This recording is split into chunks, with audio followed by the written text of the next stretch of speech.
Great moments on NBC.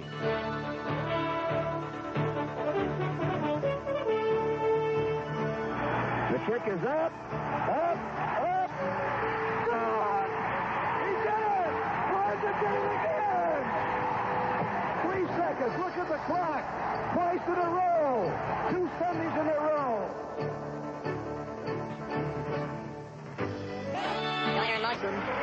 Second and 10. It's Chandler. Did he catch it? Yes! Oh, my! 3 touchdowns. The hat trick for Chandler.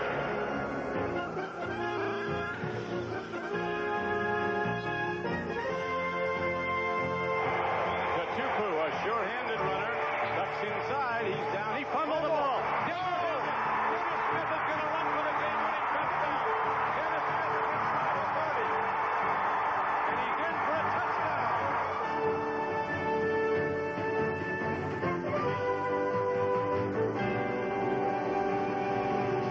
NFL 85 is brought to you by Volkswagen. It's not a car, it's a Volkswagen. By Coast Soap, the refreshing soap that brings you back to life. Coast deodorant soap, the eye-opener. And by Hilton. When American business hits the road, American business stops at Hilton, America's business address.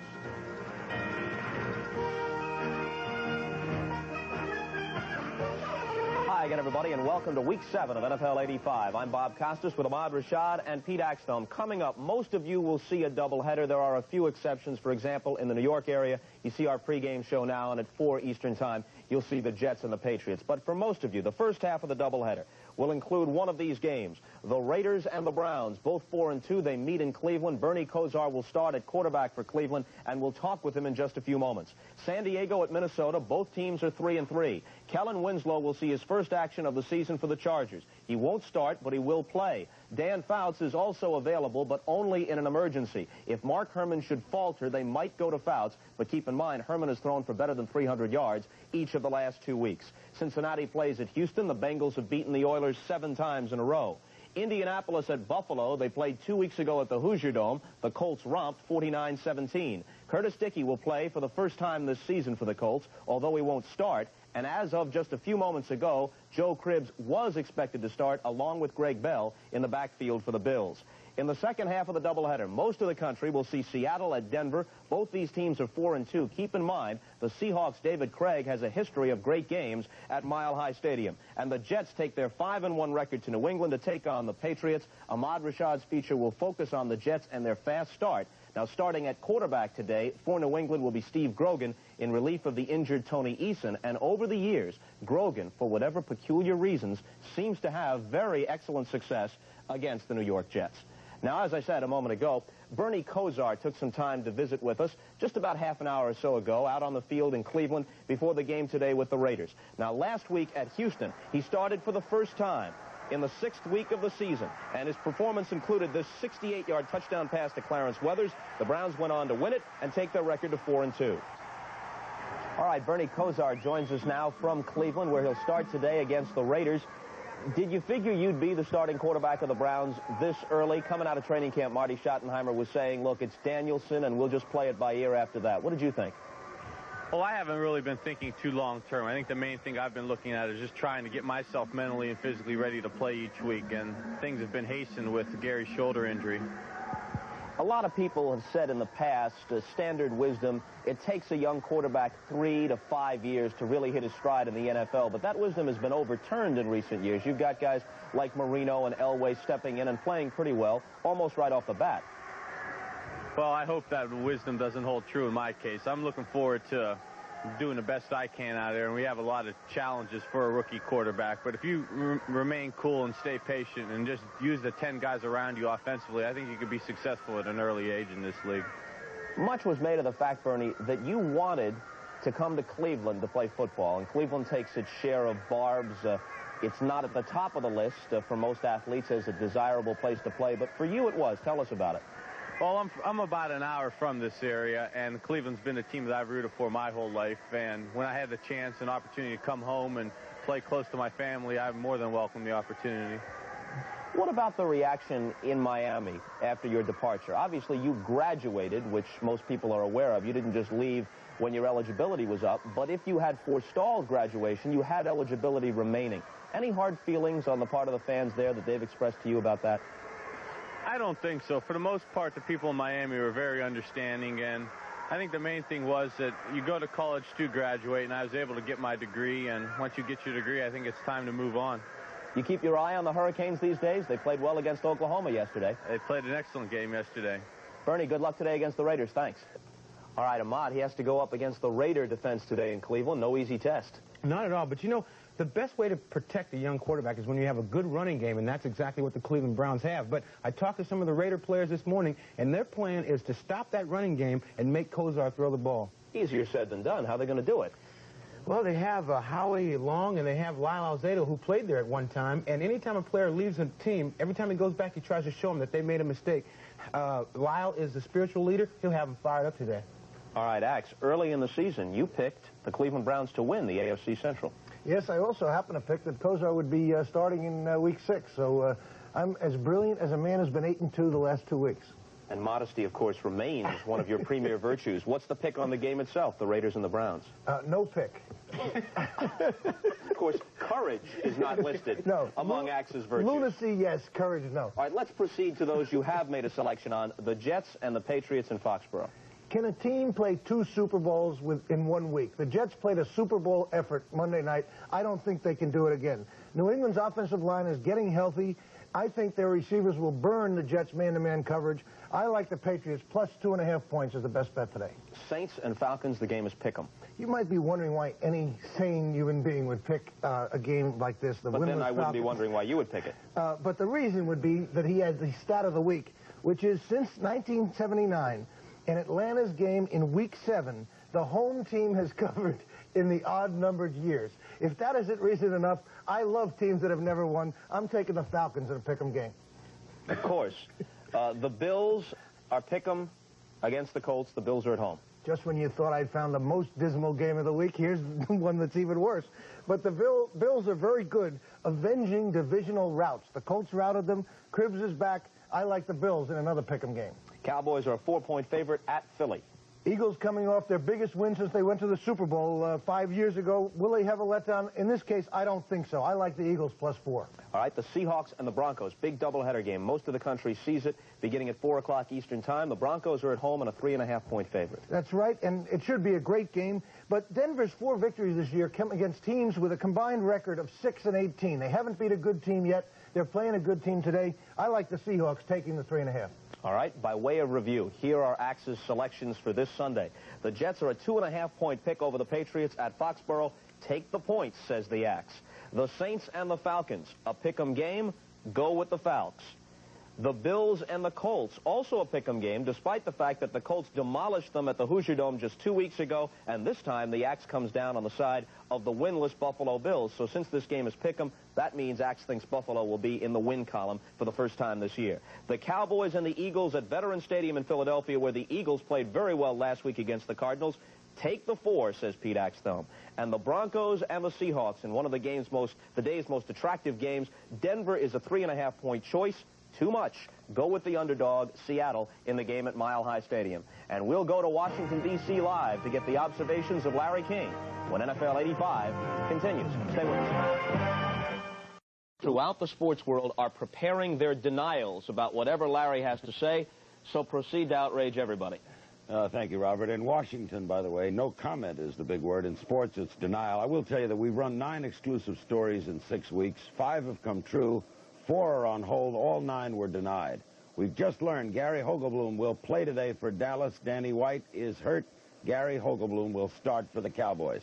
Chuck Knox is unhappy with the play of the Seahawks. He'll deny it. The ground game isn't moving. The defense isn't working well. And despite publicly praising quarterback Dave Craig, he seems to be unhappy with him, too. Remember, he tried to get Warren Moon a couple years ago. This offseason, he tried to get Bobby Hebert.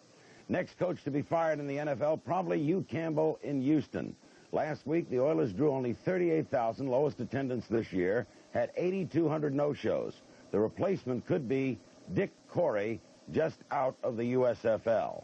Speaking of the USFL, Jim Mora of the Baltimore Stars, he's going to get a big job someday in the NFL. His contract is up in Baltimore January 17th. He's biding his time. The owner of the Stars, Miles Tannenbaum, believes the NFL will someday take his team into the fold. He's asking Mara to stay on that basis. Don't bet on it. Despite some negative press in Cleveland, the Browns are happy with wide receiver John Jefferson. He hasn't caught a pass yet, but the defense is concentrating on him. Coaches expect an explosive day from Jefferson any day now, and it could be today against the Raiders. Also happy with Kosar. Bernie's completed only 50% of his passes, but averaging 18 yards a pick. A couple of other items before you Jet fans get too excited. The Jets were 6-2 after 8 games last year. Lawrence Taylor hasn't made many big plays of late, and they play the Redskins today to the Giants. 8 NFL owners are listed in Forbes' 400 richest Americans, 8 of them, and still they keep the roster at 45 players. Also in the World Series, Robert, I think the Cardinals, and I said this yesterday, are a mortal lock. It could be over by Tuesday, Wednesday, the latest. And, Bob, that's the way I hear it. No, wait a minute. If it's over by Wednesday, the latest, you're talking about a 4-game sweep. And even though the Cardinals are a heavy favorite, Kansas City has some good starting pitching. Somebody goes out and throws a shutout, doesn't make any difference how much better the Cardinals are at other spots. Yeah, but the Royals have to come to bat. And I think this is going to be one of the lowest scoring series ever.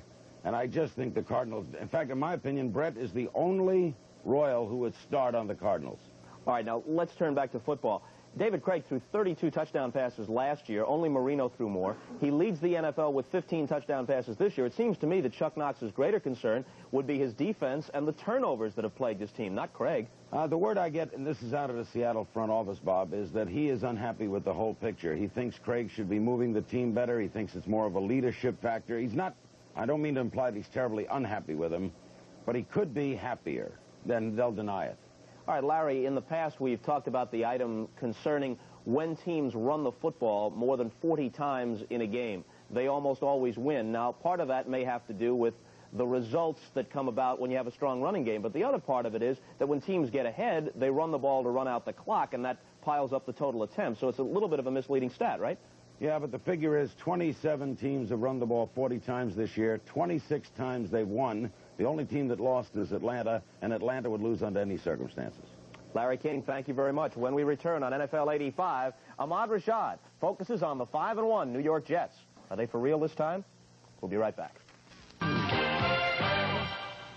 Okay, welcome back to NFL 85. Well, Ahmad, the Jets are at it again. They had a fast start last year, and their fans had their hopes up, and then they faded quickly in the second half. I think after the Jets got off to a 4-1 start through 5 this year, there was still some skepticism surrounding the team. First of all, they hadn't beaten any powerhouses, and the fans had been burned last year, so they said wait and see.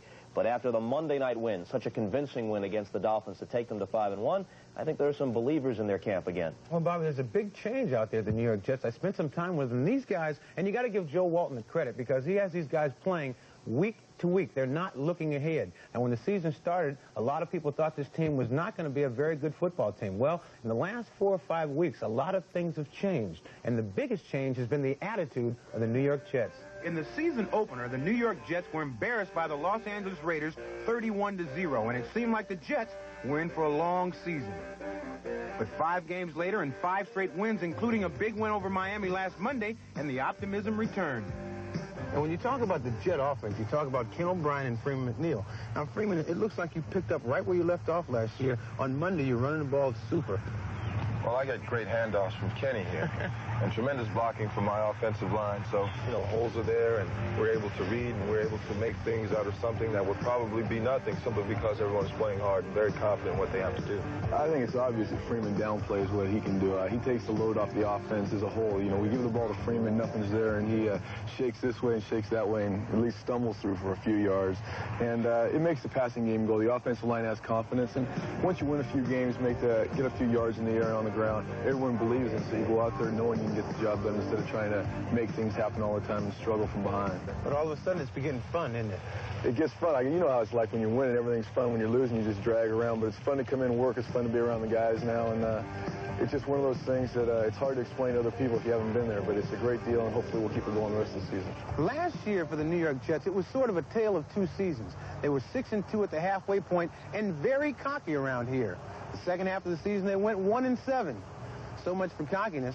Now, this year, not many people thought they would do much. Right now, they're 5-1 and atop the AFC East. Their attitude, not cocky, but quietly confident. Ahmad, we've got confidence, but we're not overconfident. And, you know, it's something that I don't think that any of us want to go through again. And, you know, we take each week 1 week at a time, and, you know, we appreciate the wins that we've gotten now, and we don't take them for granted. And I, you know, just hope and pray that we finish up the last half of the season like we started it. Bud Carson, the new defensive coordinator, has installed a new attitude along with his defense, led by Joe Klecko and Mark Gastineau, who is featured in numerous positions. When I am standing up at the linebacker position, well, you know, it's something that they're not used to seeing. And, you know, if I can cause someone else to get free, well, and they make the sack, it's just as good as me making the sack. And, you know, that's the object, is trying to free up as many people as you possibly can and keep the quarterback on his back. You know, we are attacking defense, and we play very aggressive, and that's something that we haven't done in the past. Even the corners and everything, playing a lot of bump and run, a lot of man-to-man, beating up the tight ends whenever they, you know, don't let nobody off the line. It's the same all over our defense. And it's worked out well for it. Tremendous confidence from this year around in your defense. Confidence, but not cockiness. And yeah, I think, man, that's a big thing. Our whole you know, key around here, the whole team is, you know, we've had good things happen before, and they've gone away real quickly, like last year, you know, like you said. And guys realize that now. It's a more mature team, even though maybe it isn't by age. The guys understand more now what it takes to win. Aside from the new attitude that they have in this Jet team, Bud Carson, the new defensive coordinator, is really making his presence felt.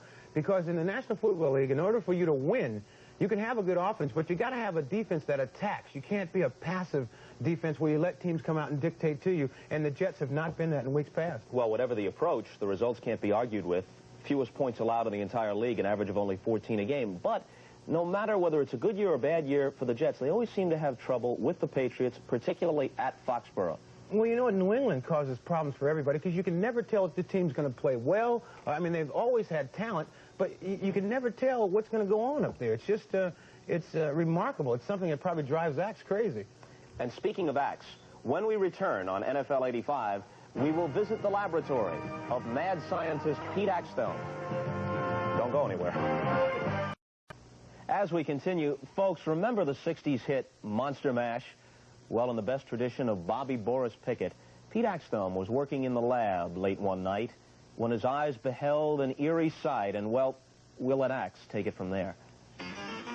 You've heard the old cliche, football teams win or lose because of their chemistry. Well, like many cliches, this one happens to be true. I have consulted eminent football scientists, from Copernicus and Einstein to a modern-day associate called Skylab. And their answer is that clubs indeed find success and distress in the test tubes and nuclear reactors of the NFL. The 49ers thought they had the formula down pat last January. Now they have forgotten the magic medication that cures the dreaded penalty virus and the itchy turnover rash. The Bills have been staring into an empty test tube so long that they finally decided to fill it with money and re-sign Joe Cribbs. The beleaguered Oilers, in contrast, have tried to eliminate mistakes by using an offensive remedy about as imaginative as take 2 aspirin and get some bed rest. Then there are the winning chemists. For years, the Browns stirred a steamy brew of defense. Now they've added the crucial enzyme known as Bernie Kosar. When the Vikings switched from fiery Les Steckel to laid-back Bud Grant, they could have been trading in their Dexedrine for Valium. The result? Some very mellow improvement. Finally, there is the explosive substance swirling through the Atom Smashers of Chicago. The Bears emerge from the laboratory spewing smoke and fire. They blow you up. They knock you down repeatedly. Then they fold up their chemistry set, seal the test tubes, and put them on ice in a very big refrigerator. And speaking of scientists, I'm sure Bill Walsh will be thinking, if he gets the Niners' act together and gets them to the playoffs, that he will have some new explosive substance to deal with Mike Ditka after Ditka flaunted the refrigerator at him last week. And you are to be congratulated for your ingenious use of the Addams Family theme. Another high watermark in network television. See you at halftime with all the... Throwing at the end of a playoff game, and Mike Davis makes one of the biggest plays in the history of the Raider franchise, intercepting to knock the Browns out, and the Raiders went on to win Super Bowl 15. Today, the Raiders and the Browns meet again. The National Broadcasting Company presents the National Football League.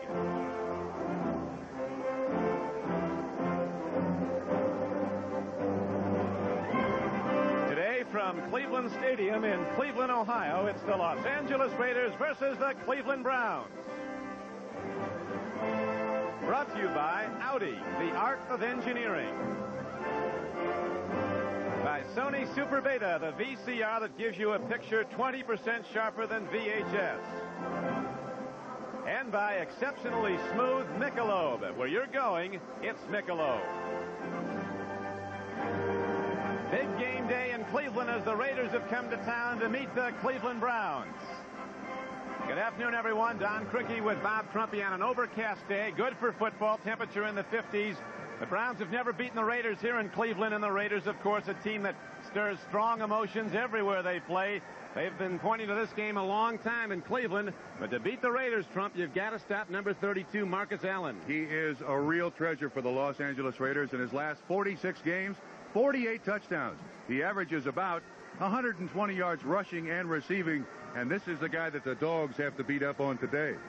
Now, the Cleveland Browns want to keep the Raider pass rush away from their outstanding young quarterback, Bernie Kosar, and to do that, Cleveland has to run the ball, and they've got the people that can do it. Ball control with these two gentlemen, Ernest Biner and Kevin Mack. Between them, they average about 140 yards rushing per game. This is the second best rushing attack in the NFL. Washington is first. Some 80,000 here at Cleveland Stadium. Tom Flores, a man who has 2 Super Bowl championship teams under his tenure as head coach of the Los Angeles Raiders. They don't like it here in Cleveland, but they've never been beaten here. The field's a little damp. Marty Schottenheimer has his team cooking right now. The Browns have won their last 3 games, and they're solely atop the AFC Central. Kickoff downfield. Barr hits it into the end zone, and Steele lets it go out. So the Raiders will go on offense, 1st and 10 at their 20-yard line. Mark Wilson, the Raider report on him is ankle's not 100%, his shoulder's not 100%, but he's 110% on guts, and he'll start today. Big, angular, lanky quarterback out of Brigham Young. There are the men he'll be throwing to and running the ball with. The offensive line, huge as always. They've shifted a lot of people, though. There have been injuries in the Raider offensive front.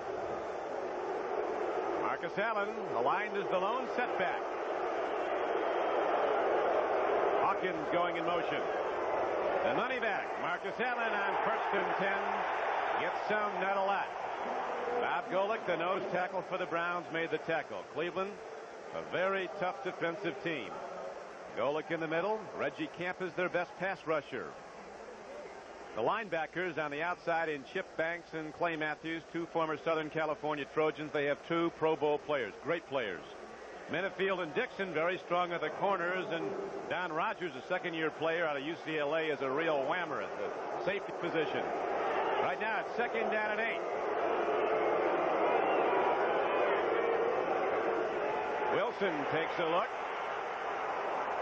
The completion, is it made? It appears to be out to the 38-yard line. An underthrown ball, but coming back at it was the rookie from Florida State, Jesse Hester.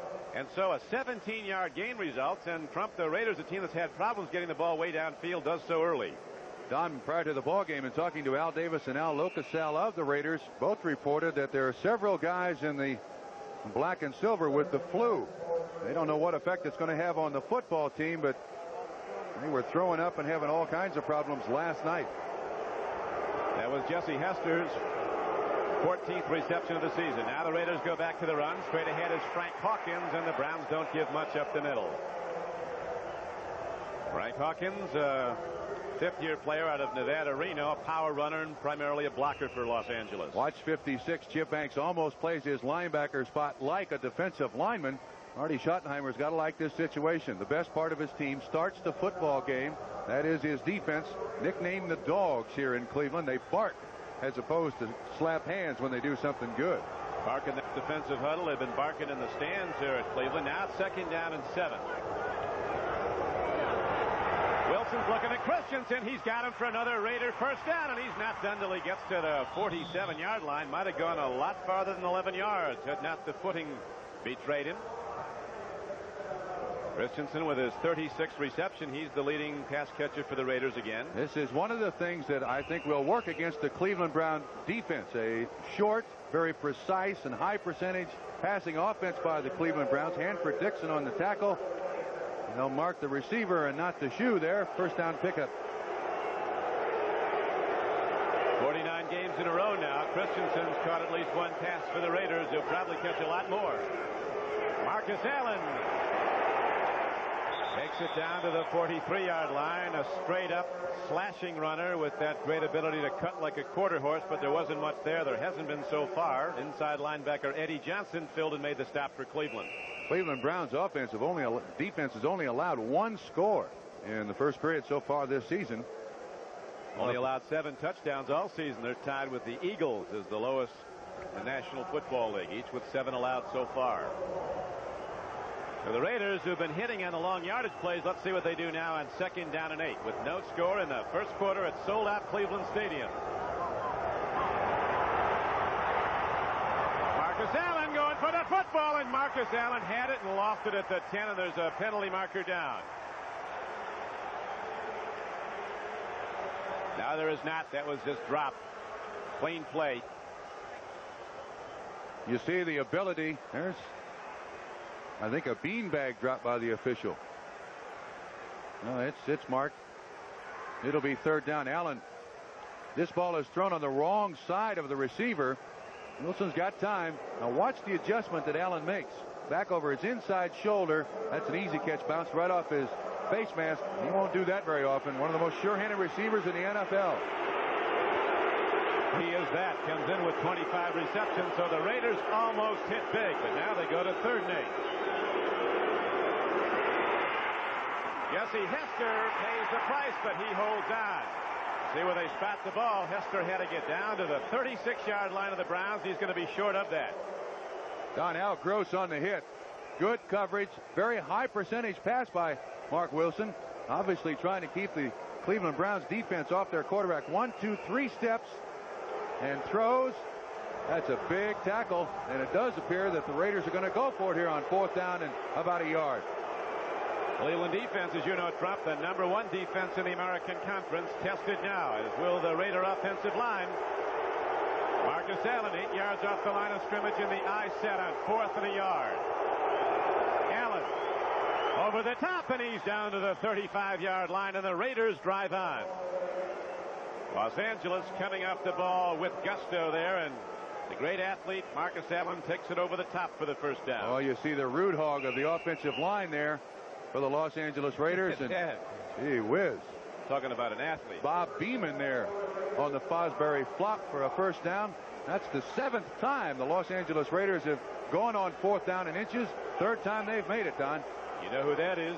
Al Davis looking on as the Raiders now on this opening drive have another first down. Wilson throws. They jam up Christensen. He looks for a foul call, but there's none. There was contact. Eddie Johnson on one side, Al Gross on the other side. Johnson playing with a very bad knee. Christensen is a line at the bottom of the screen. You'll see him at the top of the screen. You'll see him pop up there. Look at the contact all over the place, but no foul. And Wilson is now 3 for 5, throwing the ball for 36 yards. So now the Raiders go 2nd down and 10 from the Cleveland 35. Allen. This looks like the Washington Super Bowl play, but it didn't go quite as far. That one was good for 79 and a touchdown. Marcus Allen cutting back, and there's no foul calls. Often there aren't a broken play when the blocking changes. A 9-yard gain on the run, though, so it'll bring up 3rd and short for Los Angeles. One of the best things about Marcus Allen, he never gives up on a play. You see it's closed on the left side. Now watch number 6, Mark Wilson. He's got a bad ankle, a bad knee, and a bad shoulder. He'll come in your picture. He's trying to make a block. He just kind of hook slides there to the 30-yard line. Allen picks up 9 yards, brings up 3rd down and very short. 10 minutes to play in the first quarter. The clock is running. There's no score on the board. Raiders started at their 20 on this opening drive. 3rd and 1. Hawkins hitting hard, and he gets ahead for another Raider first down to the 22. Big people on the right side of Blaston, Christensen, Lawrence, and Marvin. Felix Wright, an extra defensive back, made the stop for Cleveland. Mark Wilson at quarterback. His career trump has been primarily as playing for an injured Jim Plunkett, which is the case now. He was a #1 draft choice, and he's hurt, playing with a separated shoulder and a bad ankle. You see Dokie Williams coming in, bringing the plays into Mark Wilson. The first time in the history of the Raiders that a quarterback is having the plays called from the sideline. 12th play of the drive coming up for Los Angeles. No score. Hawkins heading for the end zone, and Frank Hawkins goes in for a touchdown. The Browns defense had gone 24 consecutive home games without allowing a back to rush for more than 100 yards here at Cleveland Stadium, but the Raiders have come out running the ball very well, and Frank Hawkins on the payoff end of a very impressive drive. The lead block, the best block, thrown by 32 Marcus Allen. Watch at the top of the screen. You see Allen right there just at the last moment gets the block, 21 yards on the carry. That is a very impressive opening drive by the Los Angeles Raiders.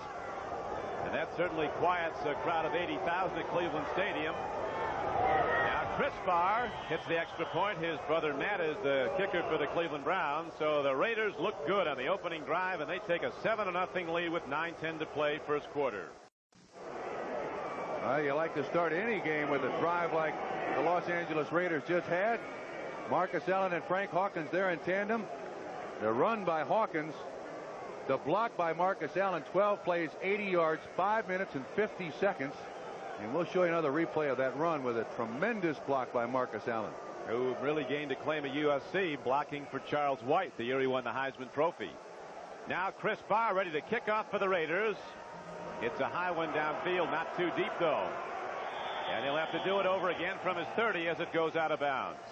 Let's watch the touchdown run again. Here it is. From behind the defense, you'll see the little hand off to Hawkins. Now at the latter stages of this run, all of a sudden you'll see tremendous contact right there. Allen on Rodgers. 29 Dixon has got man-to-man bump and run coverage on Marcus Allen. He never saw Hawkins coming. 21 yards, 6 points. Top of the screen, watch once again. Allen is covered by Dixon at the top. Dixon right in front of Hawkins is not looking at the running back at all. And suddenly Allen goes in with a tremendous block. By that time, Hawkins is around Dixon, easy into the end zone. That's one of the problems with a bump and run. When you got to concentrate on the receiver out there, you don't watch the running play coming at you. Well, Schottenheimer, the coach of the Browns, likes to say of his defense, we give up a lot of yards, but when it's on the line, we can be outstanding. But on that drive, the Raiders were one great-looking football team. Hawkins was a lot of it, too. 3 carries, 29 yards, 21 on the touchdown run. Glenn Young is the deep man for the Cleveland Browns in their receiving formation.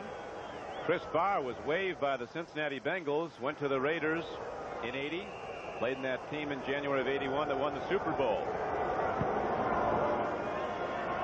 The boot downfield, and Glenn Young fields it at his 8. 20.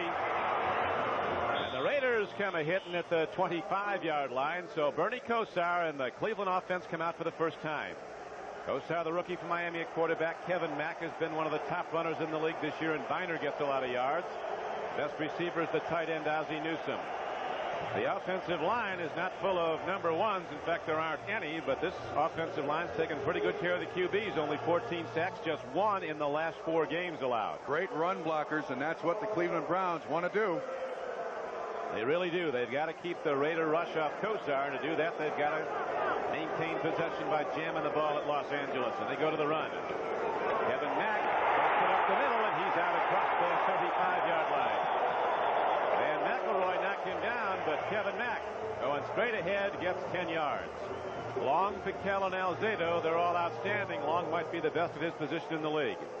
Rod Martin is the blitzer, the sacker at right linebacker. You know about Hayes and Haynes, called the best pair of corners in the league, although the 2 on Cleveland, Minifield and for Dixon, aren't far behind. Hayes and Haynes, I think, have gotten the press because they've been to Super Bowls. Minifield and Dixon are 2 excellent bump and run cornerbacks, very strong, very intense. Both these teams also have excellent support safeties. All 4 are great tacklers. Tim Spencer Trump just ran for a touchdown for the Chargers, and they now lead Minnesota 7-0. Houston on a Larry Moriarty run has gone in front of Cincinnati 7-0. Detroit up 7-0 on San Francisco. 49ers less than great at the moment, and Buffalo on Greg Bell's touchdown run is out in front of the Indianapolis Colts 7-0. Browns are the best team in the American Conference at running the ball, and the Raiders are the best in the conference at stopping the run, and that's what's coming right now in all probability on 2nd and inches. Yep. Kosar going to fire. Slapped right back at him. Piquel was there. Rod Martin was coming up the middle on a blitz. Bill Piquel is really emerging as a top nose tackle. Ozzie Newsome was the intended receiver, Don, wide open. Absolutely wide open. Defensive coaches teach their defensive players to, once they get into the offensive backfield, get your hands up. There's Piquel, hands up. He stops a sure completion to Ozzie Newsome. So Piquel comes out as the Raiders change alignments now, and he's ready to go again. And so is Howard Long. They shift around. They'll bring Piquel in the middle now as they go to the down line. 3rd down in yards. Piquel ready to move off Mike Babb, the center for the Browns. Here's the handoff, and straight ahead with the ball is a power back from Alabama, Johnny Davis, who got some. Looks like he's got the first down. Now let's go to NFL 85 and Bob Costas. Don, San Diego has an early 7-0 lead at Minnesota, and look who helps out with the block. There he is, number 80, Kellen Winslow, his first action of the year. It helps Tim Spencer get in from the 2, and San Diego leads it in the first quarter, 7-0. Back to Cricky and Trumpy. Thank you, Bob. We've got 7:44 to play here at Cleveland Stadium. 80,000 on hand. Now watch the Raiders, the team that they still remember so vividly, knocking the Browns out of the playoffs. And that January day in 1981. Browns have never beaten the Raiders here at Cleveland. Kosar, deep drop. Lane ball. It's up for grabs. It falls incomplete. As the Raiders come hard, Howie Long was busting up. 10 of receivers, Brian Brennan, but nobody holds out Howie Long, and sometimes he's triple teamed. Long and Rod Martin. You can see Long jumps inside, picked up by Dan Fike, but he hits his arm. Therefore, Kosar can't really follow through. Look at the contact here on the receiver. All over the field. The receiver almost makes a reception here, boy. That's one for Cleveland. Throw it up like that, and it's not intercepted. Let's see what they do now on 2nd down and 10. Kevin Mack to the 42. He got 4. Rod Martin knocked him down for Los Angeles with 7:14 to play in the first quarter, and still 7-0 count, the Raiders in the lead. One of the things the Cleveland Browns must do today is stay out of that 2nd and 3rd and long situation, because then you put a rookie quarterback, as gifted as Bernie Kosar may be and eventually turn out to be. Defenses can give him false reads, can make him throw into coverage. And of course, with Kevin, with Howie Long, he's not going to have a lot of time to throw it. Now, 3rd down and 8. Bernie Kosar from the shotgun. He thinks big games are fun. We'll see how much fun he finds the Raiders. 3rd and 6.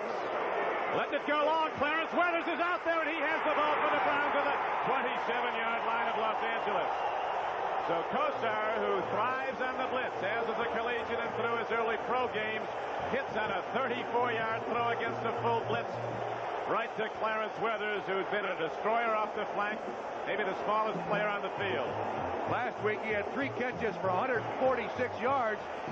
All of that yardage came in the second half. Kosar throws off his back foot. Marty Schottenheimer told us last week prior to the Houston Oilers game he'd never seen a better long passer than Bernie Kosar. And also, Trump, the Browns coaches were saying they haven't seen a quarterback in years have a week of practice like Kosar's had. He's really looked sharp, and he'll have to against the L.A. defense.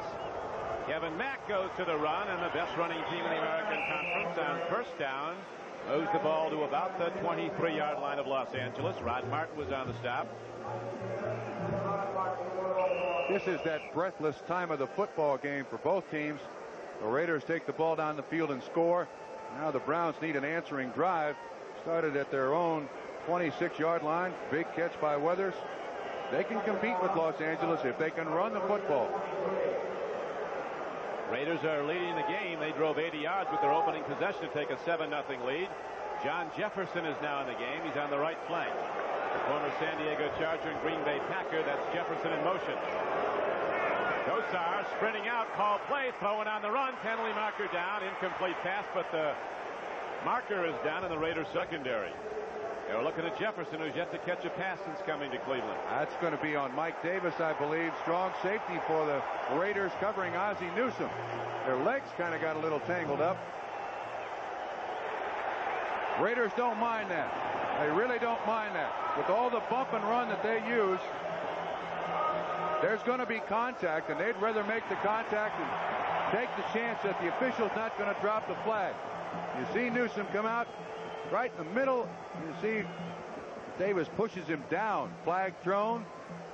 I mean, all it is 5 yards and a first down for the Cleveland Browns. But they do move the chain markers, get 4 new downs, and they have the ball just inside the 19-yard line of Los Angeles. Raiders lead the game 7-0. First quarter, 5 minutes to play in it.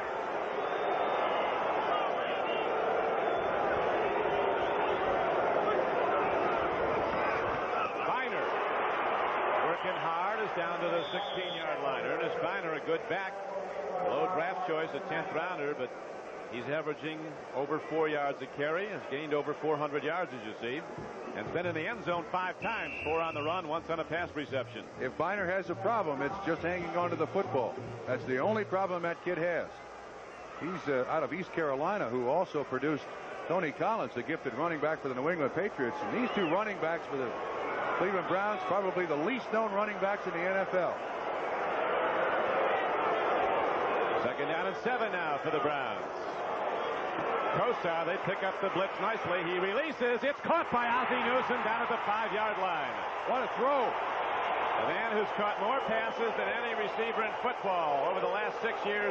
Ozzie Newsome from Alabama comes down with an 11-yard reception. It's first and goal for Cleveland. 89 consecutive games for Ozzie. What a throw by Kosar. This is double coverage. Greg Townsend is right in Kosar's face along with Long. Watch this. Over Brennan. In between linebacker Van Pelt. Wow, what a throw. That's the stuff that legends are made out of. And, of course, every quarterback must pay a price. There's Rod Martin dragging Bernie down. He doesn't see the completion. Hurts less when you land on Rod Martin, though. Raiders may have jumped as Biner takes it ahead down to the goal line. Browns getting a good surge in their offensive front as they take it again straight ahead on the run, but there was a penalty marker down. A Raider did leave early, but we'll see if he was drawn offside. Interesting, neither offense treating the other team's defense with much respect. And both teams came in here with great defenses. You're right. Defense offside.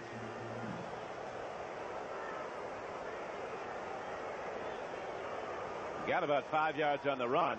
This was offside. Decline the penalty. Second down. See, if you take the penalty, it's first and goal. They have Marty Schottenheimer has confidence. They want the yards for the running back. If he got more on the carry, it was just by inches, because that was about 5 yards too, and they use it down. I'd still like to take the first down.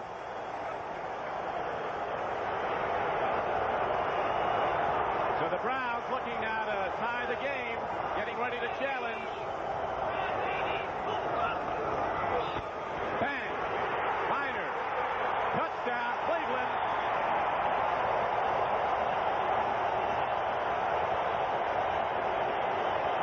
Travis Tucker, a rookie tight end, made a slam block. Ricky Bolden was thumping. So was Ozzie Newsome as they blew the Raiders off the line. Don, last year, Cleveland Browns rushing offense was ranked 28 in the league. Today, number 2, and they now scored a rushing touchdown in 10 consecutive games, and they're the only team this season to score a rushing touchdown in every game they've played. Now Matt Barr's on the field to try to tie it, which his brother hit the extra point earlier, and now it's Matt Barr putting up the 7th point for Cleveland. So at 3 minutes and 9 seconds to play in the first quarter, the Browns and the Raiders are tied at 7. There's Ernest Biner, who just went in the end zone for the Cleveland Browns. The point after ties the game at 7. This is Don Criqui with Bob Trumpy at sold-out Cleveland Stadium. 80,000 here as the Browns pointing to this game for some weeks. Ready to kick it off again to Los Angeles. First possession for the Raiders was an 80-yard drive in 12 plays, with Hawkins going in for the opening touchdown of the game. 21 yards out. Here's Sam Seal for Los Angeles. Penalty marker is thrown in as Sam Seal goes down at the 20-yard line. He'll run it to the offensive right. Good block on Howie Long there. 3 tight ends in there. And Biner, with great leg strength, hangs onto the football, gets in the end zone. And that's an 11-play, 73-yard drive, capped by a 1-yard run by Biner. 6 minutes and 1 second of possession. Penalty against the Los Angeles Raiders. Take it back to half the distance to the goal.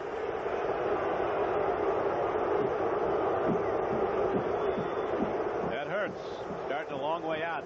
Both teams with a kind of in-your-face offense. Defenses come in with high ratings, but the two offenses have stuffed the ball right at them. Both these teams are now brute force types of football teams. Mark Wilson and the Raiders set to begin their second drive as the Cardinals lead the Steelers 3-0.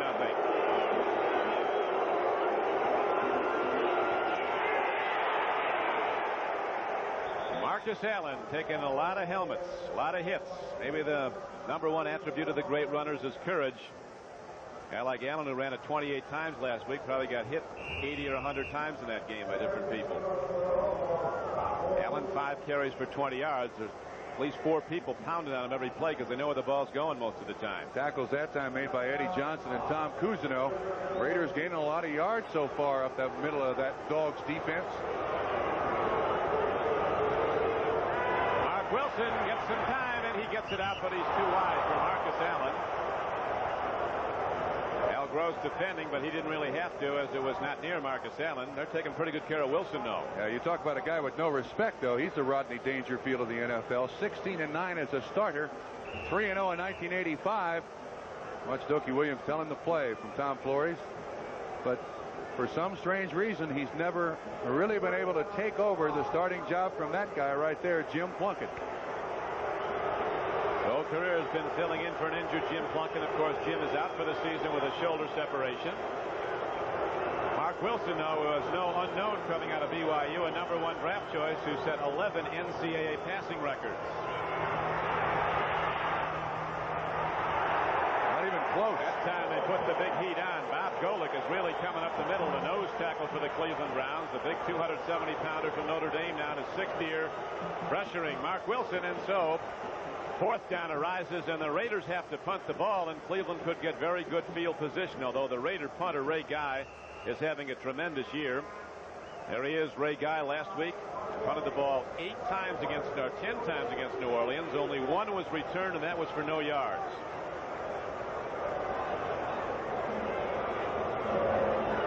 Great placement punter, although Hero just trying to hit it as deep as he can.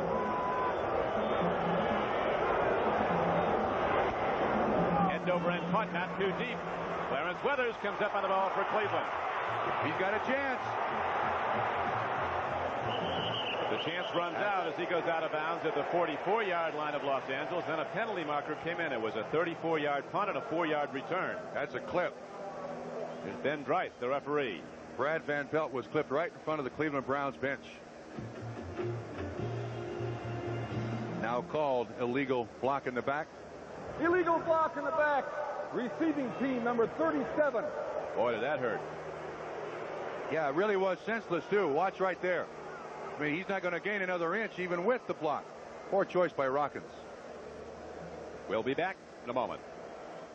On 1st down, again the long ball. Good coverage by the Raiders, and Lester Hayes almost picks it up. As they're going deep to Clarence Weathers, there is a marker down also in the Cleveland backfield. Weathers, in the opinion of the Raider coaches, has added a new dimension to the Cleveland offense because of his great deep speed. He really stretches the defense out, and then they've got the great short receiver in Newsome. Late hit by the Raiders defensive line on Kosar. Automatic 1st down, 15 yards. And Lister had excellent coverage there. One of the best bump and run guys you'll find in professional football. Interesting, Trump, though, the Raider cornerbacks, despite their great reputations, have been challenged more this year than ever before, and they've been getting beat long more than before. Although it's taken some perfectly thrown balls to do it. So the Browns, in this tie game, 7-7, late in the first quarter, get a first down inside the Los Angeles 40.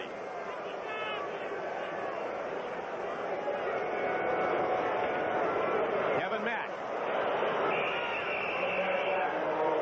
Los Angeles fans might remember Kevin Mack playing for the Los Angeles Express. He came out of Clemson, was projected as a high number 2, maybe even a late number 1 draft choice in the NFL, but he went to the USFL early as Dallas has taken a 7-0 lead now. Pittsburgh has come back to take the lead over St. Louis 7-3. The Steelers badly in need of a win. Atlanta needs one worse. They've not won this year, and they're leading New Orleans 7-0. Atlanta, one of the leading contenders in the Bo Jackson Bowl. Second down and 11 now for the Cleveland Browns. Kevin Mack runs the ball. He's very fast. He's 6 feet, 212 pounds, Mack. In high school, he ran a 9.500 in South Carolina. He can break it long. Now carried the ball 5 times, has gained 18 yards as the first quarter is down to 58 seconds in running, and the game is tied 7-7. Another big third down and about 8 situation for the Cleveland Browns. John Jefferson comes in the ball game. To this point, all he's done for the Browns is run motion. They're trying to get him into the offense. This would be a perfect time. I think that last time they at least threw to him was the first time in 4 games they'd thrown to him. He's yet to catch one. Third down throw by Kosar in Cleveland. A long ball. He's got a man out there. And again, the Raiders are in good position. McElroy, the strong safety, ready to unload on Weathers. He saw that coming. So it brings up 4th down now, and Cleveland will punt the ball. One of the few times you see the Los Angeles Raiders when they're not in bump and run. Even though at the top of the screen you see the guy at the line of scrimmage, watch him. He'll let the receiver go on the outside. It's a well-conceived pattern. Weathers on the inside, breaks to the outside. Couldn't quite make the completion. Interesting contrast here, Trump. Gossett has the lowest punting averages you see in the NFL, and the man about to return it, Fulton Walker, the former Dolphin, has the best return average on punts in the American Conference, over 14 yards. Walker standing back at his 10-yard line. Jeff Gossett hits a high punt. Well placed. Rockins going to catch it. Oh, no. Fell into the end zone for a touchback. Almost a perfect play by Chris Rockins. That's something that teams are now practicing. So the Raiders get it back at their 20 when we come back. Raiders ready to go. 1st and 10 from their 20. Game tied 7-7. 20 seconds to play. First quarter. Marcus Allen takes it straight ahead, and he's out for a 5-yard gain. Cousineau, the inside linebacker, number 50, made the stop. Almost a great play here by Chris Rockins. They'll practice this all week long, but unfortunately Rockins, looking up at the football, does not know where the goal line is. Trying to keep himself in fair territory there, but once his body hits the line, it's a touchback. And that ends the first quarter with the game tied 7-all.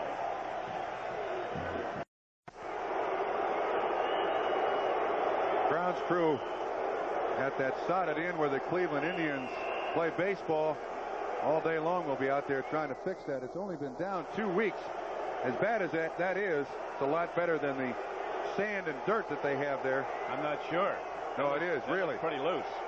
1st and 10, 2nd down and 5 now for the Raiders as Mark Wilson looks to Christensen. He's going to go for a first down and a lot more. Christensen, in the opinion of John Makovic, the coach of Kansas City, does the best job of any tight end in the league getting open legally. He gets off the line first, which is a great talent that a tight end must have nowadays. 13 yards on the catch. One of the things when you face a defense that has bump and run on the outside, and Cleveland does, your inside receivers are going to be open, the running backs and the tight end. Christensen moving out. He's a great hand fighter getting out the line of scrimmage. First down. Wilson looking deep. Airs it out. Christensen. And the big Raider is down to the 38-yard line of Cleveland. 22-yard gain as the Raiders strike on consecutive plays. Todd Christensen, 1 year after a holdout. Very confident guy. was in his first scrimmage. He caught the ball at the feet of Al Davis and along the sideline with one hand. Got up without breaking a stride, ran back to the huddle and yelled back at Davis, "That's why I get the money." 3 catches now, 47 yards. And when he was with the Dallas Cowboys, he didn't want to play tight end. He wanted to play running back. Goes to the Raiders, and Al Davis didn't ask him. He told him, "You're a tight end." Went to the Giants. He didn't want to play running back. All-pro player is a waiver acquisition. Marcus Allen, the main man in the Raider backfield, can't get anything started there as Eddie Johnson filled. Eddie Johnson, the inside linebacker, is the only guy of the 4 Cleveland linebackers who was not a high #1 draft choice. Banks, Cousineau, and Matthews all were, but Johnson plays like one. Rams going for a 7th consecutive win out in front of the Chiefs at Kansas City. Eddie Johnson coming off the field. He's got that bad knee he got last week in the Astrodome on AstroTurf. Got a big brace on his left leg. Scott Nicholas now replaces him in the defensive lineup. Mark Wilson looks over the Cleveland defense. 2nd and 10. Wilson in trouble. They're going to get him back at the 47. Ray Matthews, number 57, one of the great outside linebackers in football, the captain and most valuable player of the Browns defense. 30th sack the Raiders have allowed. You'll watch 57. They try to have Hawkins a running back on Matthews. That's a mismatch. No running back, in my estimation, in the NFL can handle Matthews or Banks on the blitz. First sack of the day for Cleveland. A year ago, when Matthews was a consensus All-Pro, as Coach Schottenheimer said, he'd never seen a defensive player have a better year at any position. Never gives up either. 6'2", 235. He had 12 sacks as a linebacker last year. So the Raiders with a big problem now. 3rd down and 23 coming up. Penalty markers down. Might be a hold in the backfield. That's what Carl Hairston of the Browns is signaling. Mark Wilson is down. Here's a guy that's playing on sheer courage. He has a bad ankle and a very bad shoulder, partially separated. He came back last week after the separated shoulder. We got flags. The officials are going to talk. Is it going to be a late hit? There was also a late flag over on the far side of the field, a flag in the Raider backfield. Offense holding 65, defense holding 31. Wipe them out.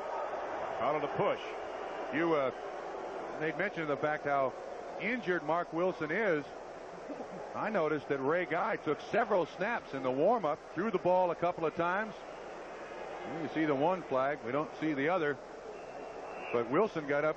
You see him put his helmet on? Put his helmet on. He could barely lift his left arm. That's a separated shoulder. He had a tough day at the Coliseum last week. Not only did he suffer a separated shoulder to go along with a sprained ankle, but he was booed all afternoon. Might feel more at home on the road this week. Wilson's thrown 9 times, has completed 5 for 72 yards. 3rd down and 23. Hawkins gets it across midfield, but not a whole lot. Rogers, who was a real striker at free safety, the AFC Defensive Rookie of the Year, made the hit. Number 20. Watch him come up. Most by the center. Those safeties are waiting there. This is great contact. Great contact by those defensive backs. Felix Wright, Don Rogers. Certainly not enough for the first down. Ray Guy's out for a second time with 11:55 to play in the first half, and the game tied 7-7. Don Criqui with Bob Crumpy at sold-out Cleveland Stadium. Temperature in the 50s. Overcast day, and the lights are on. Clarence Weathers back deep now for the Browns. Great hit. Penalty markers down. They might have hit Ray Guy. They very nearly got a block. It went into the end zone for a touchback. But the Raiders might get 4 new downs. The official threw a flag right at the feet of Ray Guy after he released the ball. A hold now signaled. They called holding against the Cleveland Browns. Oh, holding against the Los Angeles Raiders.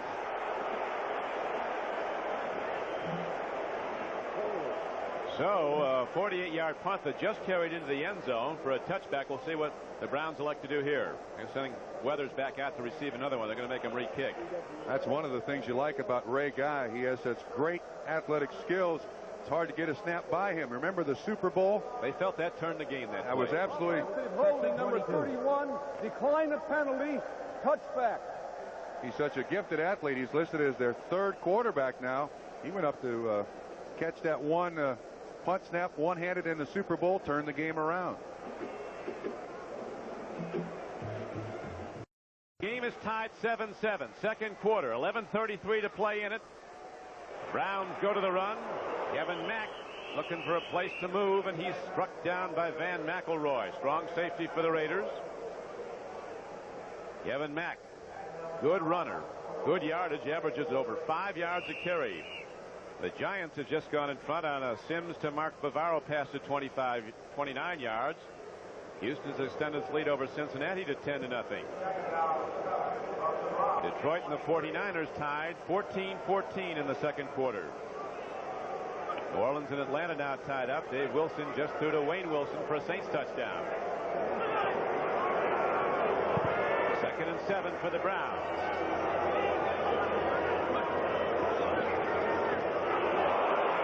All-pro play by Howie Long as he stuffs Kevin Mack. More and more, Trump, you hear everybody in the league talking about Howie Long as the preeminent man at his position, defensive end. You can't hold him out. Most of the press he gets is for his pass rush. You can see here he can also play the run. Harry Holt, 81, was supposed to block Howie Long. He just follows the guard into the hole, and he's right there. Browns have run that delay sweep a great deal. Going to have to come up with another play. Notice, too, Weathers comes off the field limping and limping badly, Don. That's their deep threat. Browns now go 3rd and almost 13. They've converted 2 of 3 third downs earlier in the day. Right now, Bernie Kosar wants to get some counsel from the sidelines with 10 minutes to play in the first half. And the score, the Cleveland Browns 7 and the Los Angeles Raiders 7. We'll be back. I'm Craigie with Bob Trumpy back at Cleveland. This game was rated just about even coming in, and that's where we stand right now. It's a 7-7 game. Big play ready to bust pretty soon, though, maybe. Yeah, Don, I've been impressed with both teams' defenses after the opening drive for either offense. The defenses have kind of taken control of this game. One thing of note, Clarence Weathers on the sideline there. They're looking at his knee, and he's the Cleveland Browns' deep threat. He's made the one big play for Cleveland, a 32-yard reception. Going to hurt if he doesn't come back. Here's Kosar now, 3rd and 13, going to the run, and Binders shut down by the Raiders. So the Browns have to punt the ball, and Los Angeles could get good field position. Jeff Gassett comes out. Raiders the best in the AFC at stopping the run. The Browns the best in the conference at running the ball. So far, the Raiders have won that battle. Browns have only gained about 30 yards rushing. Bolton Walker is back at his 40-yard line for Los Angeles, and here's the punt by Gassett. Short one. Walker comes up on it. It's got some room to run. And he takes it inside the Browns' 45-yard line. Just a 30-yard punt by Gassett. And a 7-yard return. So Gassett hasn't been doing the job for Cleveland, at least not in that one. Certainly one of the most interested spectators is the owner of the Browns, Art Modell. His team solely atop its division for the first time in 5 years this late in the season. Marcus Allen gets the reception, and he's down inside the 30. They'll spot him out of bounds at the 29-yard line. A well-executed pass play as Allen slipped the sideline and made it a 15-yard gain. This telecast is presented by authority of the National Football League. It is intended for the private use of our audience. Any rebroadcast or other use of this telecast without the express written consent of the Cleveland Browns and the National Football League is prohibited. Great choice by Wilson with that bump and run defense of the Cleveland Browns. Running backs and tight ends going to be open underneath all day. Raiders starting to mount a challenge now to that short punt. It's a 7-7 game. Marcus Allen with Hawkins as a lead blocker. He allowed him to turn the corner, and Allen is down to the 23-yard line. Al Gross, the strong safety, finally got him. Last week, Marcus Allen ran the ball 28 times for Los Angeles. All the other backs and the quarterbacks combined ran it for 5. The thing you got to like about Marcus Allen is that he catches a pass on one side of the field on one play, runs a sweep on the other side of the field the next play. He is their offense. They're still trying to find that deep receiver like Cliff Branch was to get the ball down the field. Until then, he'll give it to 32 anyway. He'll take it. Kenny King now comes in for Los Angeles as you see 2nd and 4. Hawkins taking people on. Cousineau struck him at midfield. Right in the middle of the line, actually, down the 22-yard line. So the Raiders come close to a first down, but not quite there. It'll be 3rd down and about 2. Hawkins, a blocky, very powerful runner at 5'9", 210. Minnesota's now tied the game. Buffalo continues to lead Indianapolis. Houston up 10-3 on Cincinnati. Third down and not 2 to go for the first down. Wilson 6 of 10 throwing the ball for the Raiders for 87 yards.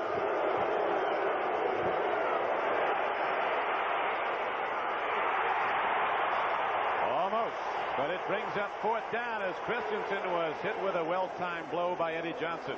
Great coverage by the Cleveland defensive backs. More of that bump and run. The wide receivers had no chance to be open.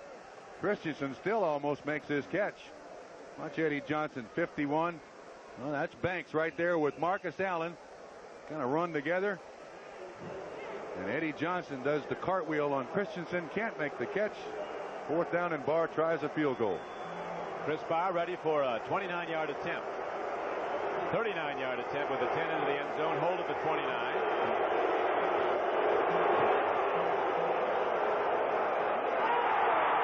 He didn't get there. Hit the upright. Barr only 6 for 11 kicking field goals this season for the Raiders, so the drive is stopped and there's no points. Realize that upright is 6 inches wide. That's why they hit it so often. How in the world can they hit that thing almost squarely? It bounces almost straight back onto the field of play. It's the upright on the left, bounces right straight back into the field of play. That seems so improbable, but it happens a lot. It does, and the Browns get the ball at the line of scrimmage outside the 20. They'll go first and 10 at their 22. 8:16 to play in the first half, and the game is tied 7-7. Both teams went on long drives in their opening possessions to score. Kosar has the ball tipped, and very nearly Matt Millen in position to intercept, and there might be a hold on Cleveland. It's the only way to keep Howie Long out, and they didn't even do that. Now they got to start keeping a back in there just to help the offensive line. The Cleveland offensive line has allowed 1 sack in the last 4 games.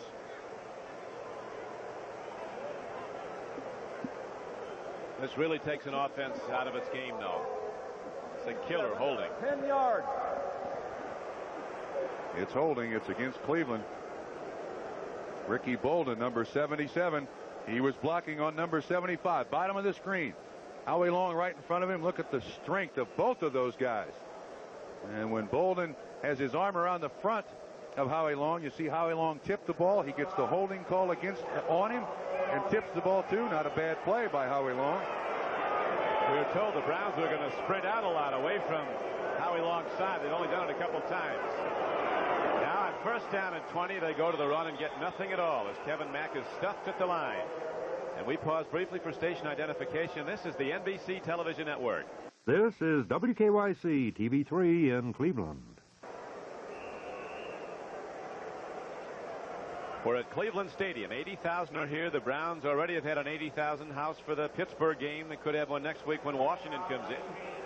Now, they've really sold this one out a long time ago as the Raiders, a team they've never beaten at Cleveland, come back with those memories, almost 5 years old, but still vivid in the minds of all the Brown fans. The loss in the playoff game on that bitter cold day when Mike Davis intercepted Brian Sipe in January of '81. Now Kosar's at the controls of Cleveland. He fires. A penalty marker's down as the completion is out to the 20-yard line. Ozzie Newsome, the tight end, caught the ball. He led all AFC receivers a year ago, did Ozzie Newsome, with 89 catches. Another hold against the Cleveland Browns offense. I think you decline it. Let it stand as third down. It'll be 10. Third down and 10. Tough choice here. Interesting, the attitude observation of Al Davis before the game, Trump. He said, we've been winning, yes, but we've been struggling. Holding 69. 10 yards and still second down. What did he say? They've been winning, yes, but they've been struggling. They still haven't found a personality. And now, right, these penalty calls against the Browns are going to put the Raiders in scoring position before long, because unless Cleveland hits a big one to get a first down, they're going to have to punt the ball in good field position to Los Angeles with 7:10 to play in the first half, and the game still tied 7-7. Ryan Brennan and Glenn Young are wide receivers. All-out rush coming from the Raiders now. Kosar goes to the run, and Kevin Mack gets out just across the 10-yard line to the 11. It'll bring up third down. Sean Jones, a big pass rusher in, makes the stop on the running play. Options are limited here for Kosar. He's not going to have much time if he goes into his end zone to throw. The Raiders with 29 sacks already this season. They're top in the American Conference, and they were top a year ago, and they had 64. I'd look for a tight end screen here. You're going to get a lot of deep drops by Los Angeles Raiders defensive backs and linebackers. A good pass rush by the front four. You might find Newsome available on a screen. Kosar still only put 5 balls up today. Completed 2 for 43 yards. The 131-yarder to Clarence Weathers. Biner tries to run, and he is stopped cold. Sean Jones got him. So now we have a moment. Let's go back to NFL 85. Bob? Don, this one is worth looking at. Watch the catch and run by Mike Rozier off the flip from Warren Moon. The play will wind up covering 52 yards and certainly wind up in everybody's highlight film at the end of the year as he zigs and zags. Later he scores from the 3, and Houston leads 17-3. So Cleveland beat Houston a week ago. They've been struggling, but now a big win perhaps on the way. Here's a punt downfield, crosses the 45-yard line of Cleveland. Fulton Walker comes up on it. A 37-yard punt is the ruling. Gossett not being very warmly received here in Cleveland. He's not been hitting the ball well. Coming up next on NBC Sports, it's the second half of our doubleheader. Most of you will see Freeman McNeil and the front-running Jets of the AFC East take on the Patriots in New England, plus other regional action. Check your local listings for the game in your area. Also today, the Seahawks and the Broncos hook up at Denver. Doubleheader day on NBC Sports. Raiders certainly won this field position battle in the second quarter. Once again, inside the 50-yard line. Wilson, he's hurting, but he's working, and he goes deep. Dokie Williams almost had it. The sprinter from UCLA, and now we might have a foul call on the offense. Yeah, that's who it's going to go against.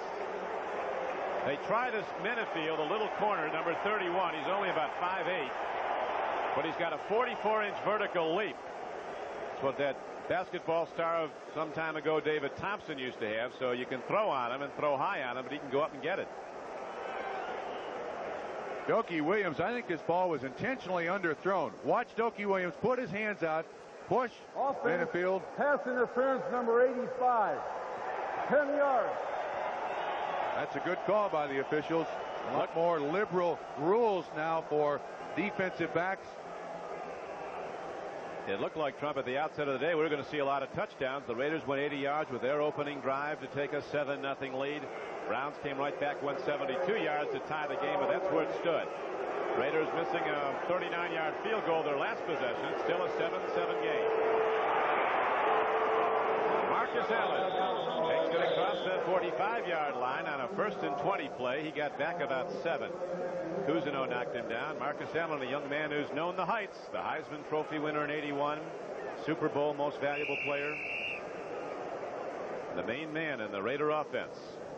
Did a good job, too, of just kind of bouncing through that hole and finally getting his feet on the ground. That's a good pickup. The collegiate Marcus Allen set an NCAA record, running for over 2,300 yards as a senior.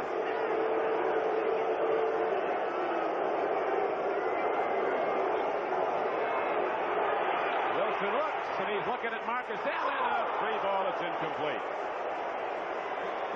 Another flag thrown very late. They're calling it maybe on Dokie Williams again.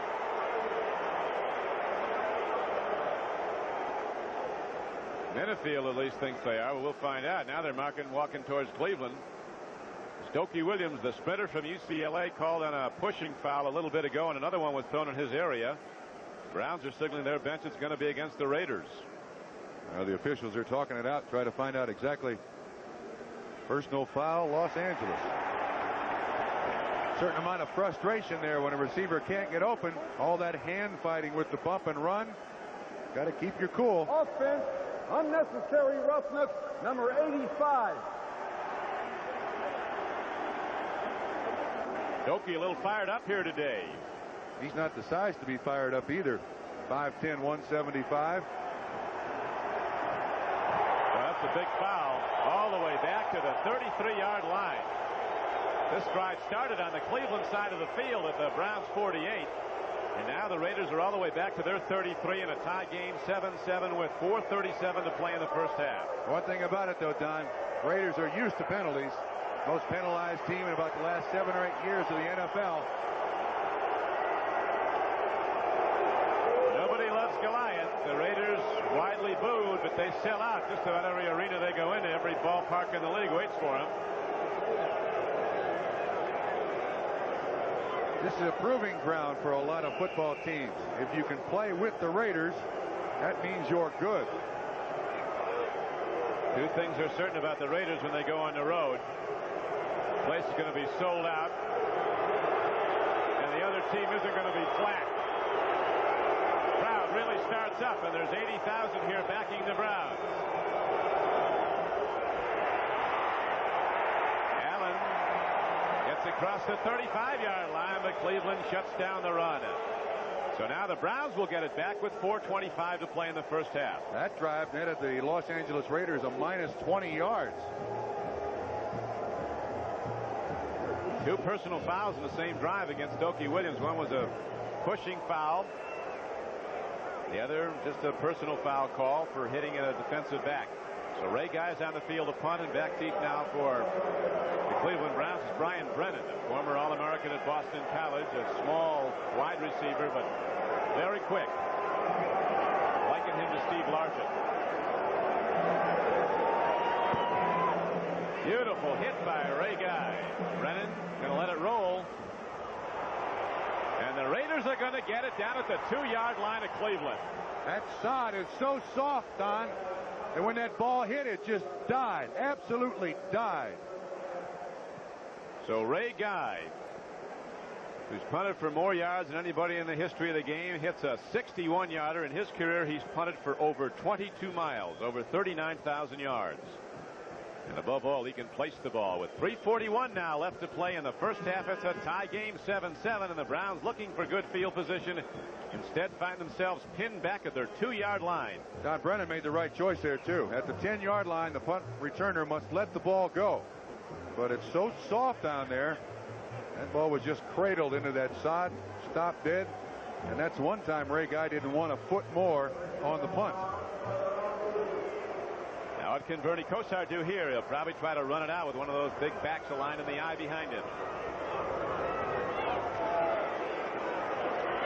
Feiner, the fullback, takes it to the 5-yard line. Now let's go to Bob Costas at NFL 85. Bob? All right, Don, the Bengals come back and close it to 7 again at Houston. Boomer Esiason zips this one 20 yards to the #1 draft choice, Eddie Brown. On the point after attempt, Steve Kreider picked up a fumble. He's the holder and ran it in for the point. So they get it anyway and trail by 7. Whatever it takes. Kreider's a guy like that. He can do a lot of things for you. Jefferson back in the ballgame now for the Cleveland Browns, still awaiting his first reception as a Brown.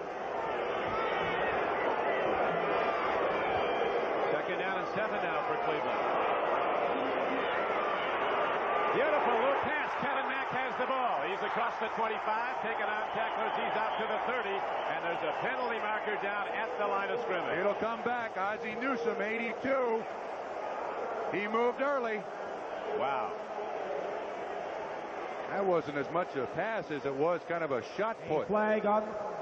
He led him perfectly, though, but yes, he did. To no avail, as misfire at the line of scrimmage cost the Browns a big gain and would have gotten them out of trouble.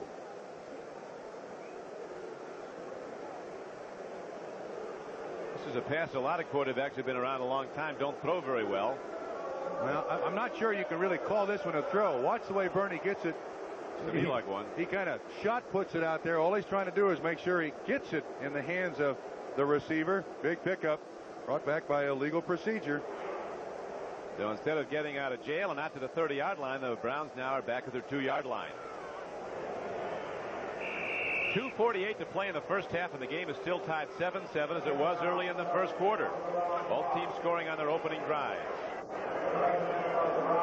Boom to Dorsett for the Dallas touchdown. A field goal by McFadden of the Eagles makes it 7-3 Cowboys. Kosar goes to the run on 2nd and 9, and the Raiders don't give much. Matt Millen filling. Rod Martin was there. So was McElroy. Now, in my estimation, the Raider defense should take timeouts here. The offense can stop the clock. The defense can't. I think they're doing the Cleveland Browns a favor.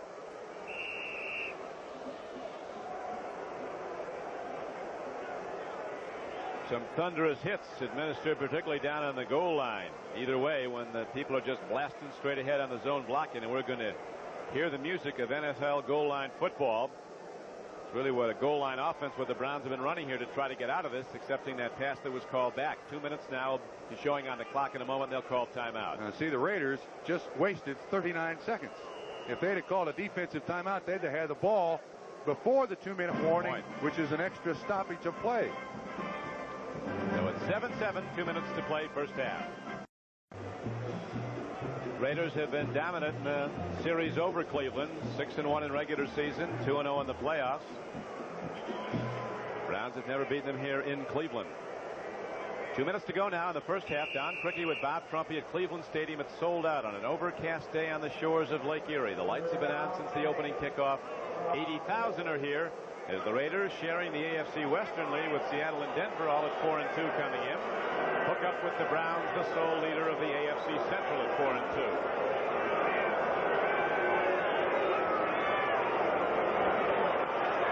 Kosar, long ball. Jefferson comes, he can't come down with the ball. John Jefferson almost had a big one, but he comes up empty, coming down. Mike Haynes and Van McElroy in coverage. This is as close as he's come to catching one. A very gutty call by the Cleveland offense. Even with the pass rush of the Los Angeles Raiders, Bernie stands back there. This is well thrown. When J.J. leaves his feet, can't really control the ball. 4th down. And the Raiders with 1:54 on the first half clock could get very good field position. Another poor punt. Fulton Walker takes it at the Cleveland 41. Browns come sticking on special teams. He's been averaging 14 yards a return, but not today. But the punting of Gossett has been abysmal. Watch this throw once again. Sets up very well. He's looking. It's there. It's there. Did he catch it? Oh, so close. Once again, great field position now for the Los Angeles Raiders. Last drive, minus 20 yards on that drive. Raiders, though, with plenty of time now to get some points up, as this game is still tied 7-7 as it was in the first quarter. 1:42 to play, as you see in the first half. Mark Wilson working at quarterback. Hawkins and Marcus Allen his runners. Jesse Hester, wide receiver speed to the left. He's running deep. But the ball goes to Marcus Allen, who loses one DB and takes it inside the 25-yard line. Al Gross, the strong safety, tried to get him, and Marcus beat him with a shoulder deke and went ahead for a 16-yard gain for the Raiders and stops the clock. He's such a threat. He's simply an outlet receiver here, but this ball is thrown about 4 yards deep, and he turns it into about a 16 or 17-yard gain. That's what you want. Once him stop, they're dead. Cousineau drags him out of bounds, stops the clock. First down, Raiders. Always a threat to throw the ball, though now when he catches a pass. And in the backfield, Marcus Allen is a very good high school quarterback. Lincoln High in San Diego. There's a big play. Carl Hairston, a former Eagle, comes up to make the stop on Allen as you see the game clock winding down to 1:26, where it's stopped by a Raider timeout. So as Chris Barr starts thinking field goal, we break for this word. They're standing by at NFL 85, Bob and Ahmad and Axe, to update things on the 7th Sunday of play. We have co-leaders in their divisions today. Browns actually sole leader for the first time this late in the season in 5 years in the AFC Central. And Marcus Allen, Trump, we've been watching him.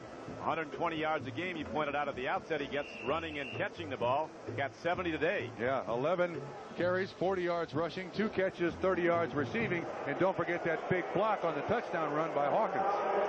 First touchdown of the game, a 21-yard run by Frank Hawkins, with Allen keying the way with a block. And here now is Wilson throwing. Christensen is down inside the 15-yard line, where he's knocked down by Al Gross. Going to the line of scrimmage. Play already called, or Wilson will call it at the line of scrimmage. Plenty of time, no reason to panic. Doki Williams on the right flank. Hawkins gets it down to the 10, so the Raiders are right straight ahead in very excellent field goal position, but still a lot of time left as they stop the clock with 59 seconds to play in the first half. The Raider offense keyed around Mark Wilson in the absence of Jim Plunkett. The backup to Wilson is a rookie from Oklahoma State, Rusty Hilger, who they're very high on. The Raider fans sure are. They wanted him all last Sunday. Came in through 129-yard reception, then went back out. Well, I have a theory that every fan everywhere wants the guy sitting on the bench to start. No matter who he is, what color he wears, the guy on the bench is better than the guy starting. Of course, they see him one game a weekend, and the coaches see him 6 days a week. But when you pay $15 or $20, you know better than the coach. Put in the backup. One time when the Raiders were playing up in Oakland, they took a man on the street survey. Asked them what they liked best about Raider football. One guy said the last 2 minutes. That's when Ken Stabler was there. This is where they're tough. 59 seconds to go now as we're in the last 2 minutes of the first half. And a tie game, 7-7. Schottenheimer's Browns, number 1 in the AFC on defense, take it in. First and 10. Wilson throws, and Don Rogers had a hand on the ball. They were looking again at Todd Christensen. Second down. Once again, great contact. Legal contact by the Cleveland Browns defense. You see a good rush here, too. Games all over the place up front. Rodgers almost picks that off. That would have been a spectacular catch. Second down and 10. They can get a first down, Don. Yeah, they can. They're at the 11. Talked about Stabler leading those comebacks, but over the years, doesn't matter who the quarterback has been, the Raiders have been the best to beat the clock. Wilson right now has completed 8 of 15 for 111. Christensen's caught 4 for 56.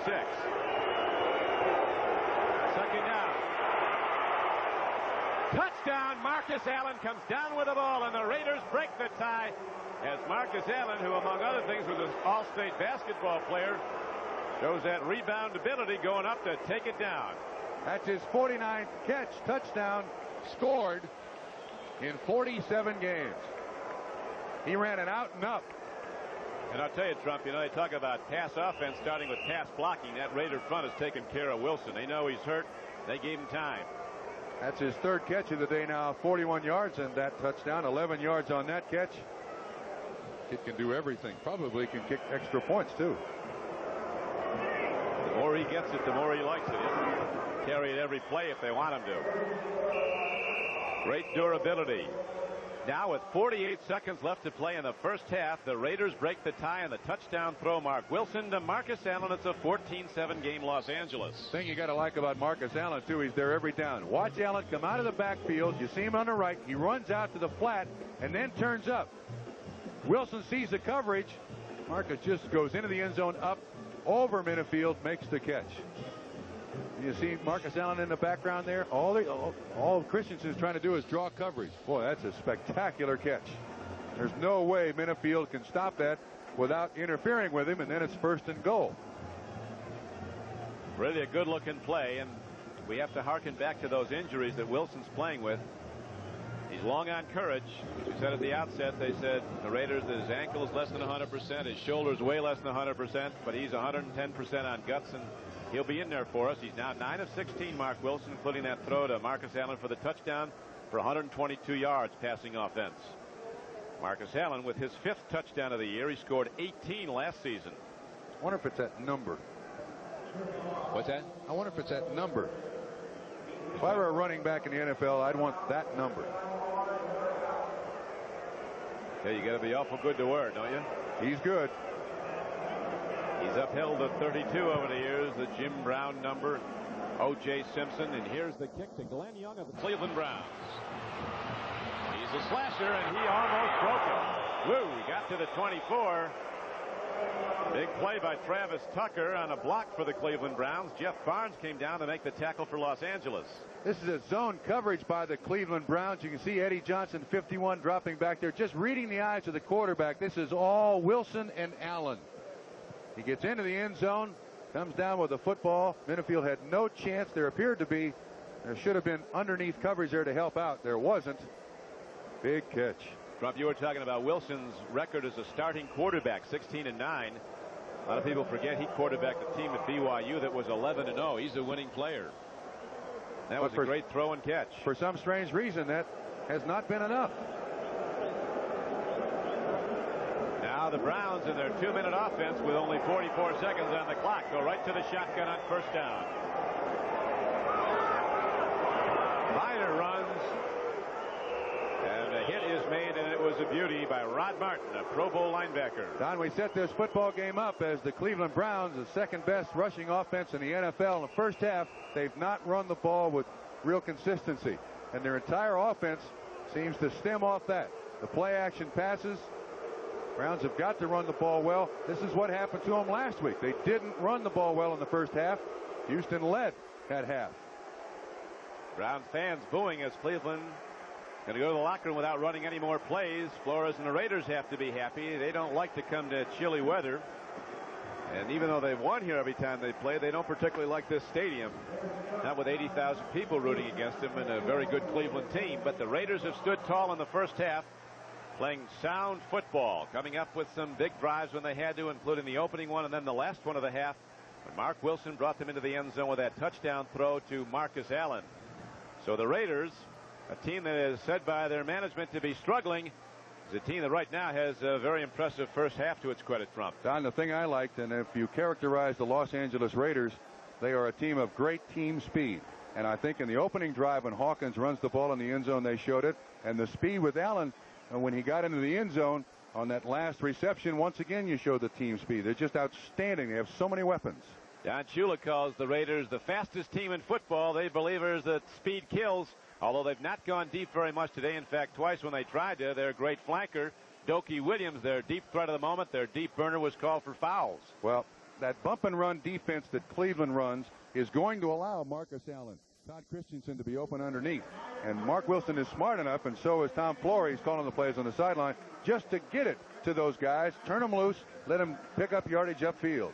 Always the commitment to excellence sign at the Los Angeles Coliseum. As the Raider fans know, there must be 5,000 of them. Second to Washington in the NFL, but not today. Look what the Raiders have done to the Brown running game, held it to 39 yards. And that's the secret to the Browns offense. Run that ball, then play action off of it. Here's Chris Barr kicking off a spinning kick taken by Glenn Young. He'll go to the 22, 24-yard line, still working on it. Maybe got to the 25. Kosar's passing numbers also, Trump, weren't very happy for the Cleveland fans. 2 of 6, just 43 yards as a comparison. Mark Wilson, even though injured, 9 of 16, 123 yards and a touchdown. But the Browns are still in the ballgame, down just 7 points. But they've got to be able to run the football. This is a very similar half to the half that they had last week against Houston, Don. Would you agree? Yep, and I recall very vividly the first pass that Kosar threw in the second half was a 68-yard touchdown to Clarence Weathers. Weathers right now is troubled by a leg injury. He's not in the game. Glenn Young is on the left flank, and Brian Brennan's on the right to the lower portion of your screen. First down and 10 for Cleveland. Kosar looking long, just like a week ago, but comes up short. Second down and 10 for the Browns. He's looking at Glenn Young, a third-year player from Mississippi State, primarily a kick returner. Reggie McKenzie on the coverage there. Ernie now 2 of 7. You need better stats out of your quarterback than that, regardless of the problems your offense is having in the first half. Young was open, should have got the ball to him there. Haven't called Lyle Alzado's number a lot. Played for the Browns. Couldn't run for much here, except for the exits. The fans really got on the last time he came in. Here's a handoff straight ahead, and across to the 30-yard line goes Kevin Mack of the Browns, and Matt Millen knocked him down for the Raiders on the play with 14:33 to play. Third quarter. He came into the game averaging 5.1 yards per carry. Has not been close to that today. Alzado really is a pretty amazing athlete, though. 15th year. They talk about the legs being the first thing to go. Usually it's the enthusiasm. He still has that. No, he can still play. He's the old man. He's the teacher for Sean Jones, giant defensive end. Raiders like Lyle Alzado. He's their type of person. And a winning player for him. Now 3rd and 7, and Kosar from the shotgun. Big rush, and Townsend knocks him down. It's a sack back of the 21. Greg Townsend, a 3rd-year player with tremendous takeoff speed. Very quick. One of the fastest Raiders, certainly the fastest defensive lineman. He just ran by the blocker. This is the first sack the Cleveland Browns have allowed today. They protected Kosar and Danielson very well, but that's more because it's a very short passing game. You can't run it. You can't run that high percentage passing game. That's what's happened to Cleveland. Here's Gossett, whose punting has been a very negative stat for the Browns. This time he hits a good one downfield, and Fulton Walker fair catches it as 34. So Gossett, the young punter who had his problems connecting in the first half, hits a 44-yarder. As you see, no return. So the Raiders go on offense for the first time in the 3rd quarter. They'll have the ball at their 34-yard line, leading the game 14-7. Raiders, those 7 points scored right at the end of the first half. You have no idea what that does to a team when you score the points, and the way it makes the defense feel when you score points against them going into the half. Now you shut Cleveland down to start the second half. You got a chance to put more points on the board. Allen might be getting the ball. He said something to Wilson when they broke the huddle. Marcus Allen, the sprint draw. Stock play in the Raider arsenal, and it carries Marcus Allen out across the 40-yard line to the 42. Allen waits a step and then takes off on the quick draw. Don Rogers on the tackle, and of course when you hear the name of the safeties making awful lots of tackles, you know that the defensive line is not doing their job. Browns defensive coordinator Tom Bettis says we don't blitz a lot because we've got such good people. We don't have to. We play a straight-up defense. Raiders playing one of their best games this season, maybe the best since the Jets game in the opener. Here's a handoff, and Marcus Allen in open field inside the 45-yard line. Sees there's no further road, and he takes it out of bounds for a 15-yard gain, and the Raiders start to challenge again. Watch Don Rogers. He's the safety. They catch the defense in a shift. Power of the formation went one side. Hawkins with a great block. Number 27, Allen out there. Boy, he floats, doesn't he? 15-yard run. Remember, the Cleveland Browns have not allowed a running back to rush for 100 yards in 24 straight games, this being the 25th. He's now got 63 yards. And over 40 yards catching the ball. He's over 100 for the day.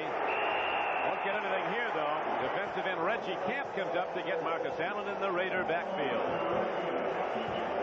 So the knockdown will be made outside the Cleveland 45-yard line. They'll spot it right at the 45. Didn't look like Reggie was touched by anybody. It's a pull. Camp just comes in from behind the pull there to make the tackle.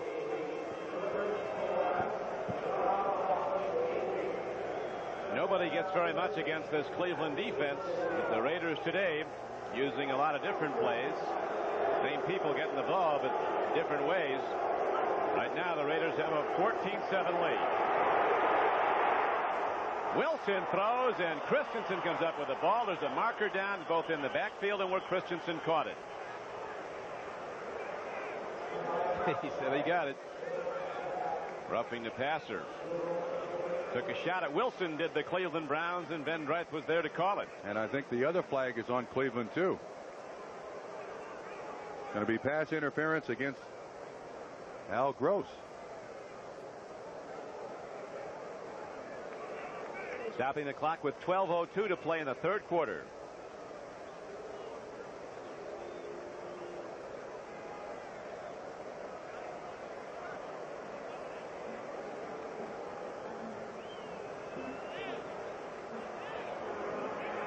Both against Cleveland.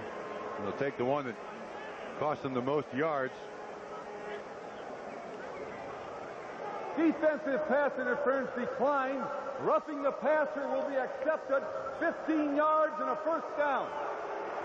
Now, one of the problems that tight ends now face because of the bump and run coverage on the outside, the release off the line, and the contact made by people down the line. You see Eddie Johnson on the inside, Gross on the outside, hand on the jersey. He's just kind of leading him around the defensive backfield there. Contact, first down, Raiders. So the Raiders have quieted this crowd now. That penalty took something away from the Browns, and here's Wilson going back to his ace. Marcus Allen heading back the other way. Look at the blockers form, and finally Allen is chopped at the 36. There was a channel of blockers on the far side when he cut back, but Eddie Johnson, the inside linebacker, split him and got through for a 5-yard knockdown. A loss on the play. Mark Wilson once again trying to make a block, but he thinks, wait a minute, what am I doing here? Watch when Allen cuts back. You'll see Mark Wilson just kind of dive down to the ground there to avoid contact, gets in somebody's way. Well, that's about as good a block as you'll see from a quarterback in any game. Good second look. Our producer today for NBC Sports is Kenneth Edmondson. Our director Richard Klein. Ted Nathanson, the coordinating producer of NBC Football, here to see this big game as the Raiders go long, and the ball is broken up inside the 5-yard line. Dokie Williams was on the fly, and Frank Minifield, the little guy who can go up, knocked it down. Great coverage. One of the things you'll notice here that Minifield does, he gets himself between the receiver and the quarterback. Watch at the top of the screen. He makes sure that if the ball is going to complete, it's got to go through him. See, he's right inside the receiver. Perfect position by Frank Minifield. He's able to just tip it away.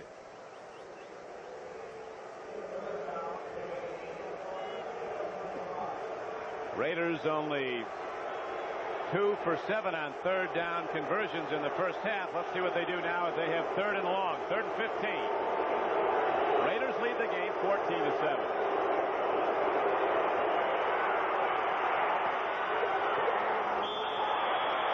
Thrown ball, but Dokie Williams was a little late turning back to look at it, so it comes up incomplete, and Ray Guy comes out to punt the ball for Los Angeles. And for Dixon in coverage there.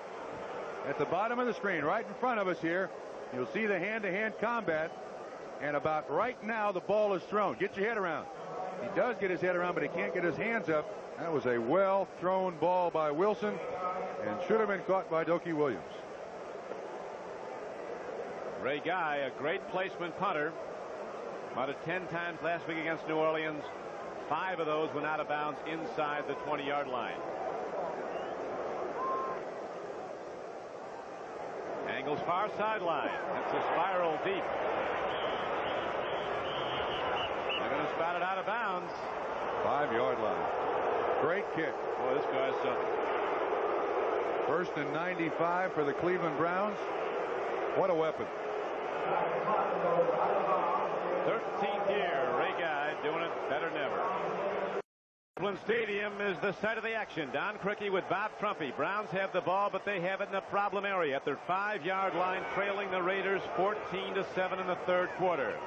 Kosar swings it out. That was the play to Mack earlier that was called back, you'll remember, in the first half. Mack is out to the 20, so he gets out of jail. 15-yard gain for the Browns. Great call. But in big games like this, look where they've started and what's happened for the Cleveland Browns. Field position has been absolutely terrible for Cleveland throughout this football game. That first one, of course, after the opening touchdown drive. First time the Browns got their hands on the ball. That's their last 5 possessions. They got to run the ball, and they got to run it with consistency. John Jefferson at the top of your screen has yet to catch a ball as a Cleveland Brown. They're going to look at him before long. This time they go to Kevin Mack on the run. And the Raiders come hitting again, make the knockdown at the 24-yard line. That's vintage Raiders. Not late, but almost late. Just on time. Piling on. That's what builds the reputation of the Los Angeles Raiders. This is a good pickup by the Cleveland Browns, about 4 yards. McKenzie holds him up. 1, 2, 3, 4, 5. And wait, 6.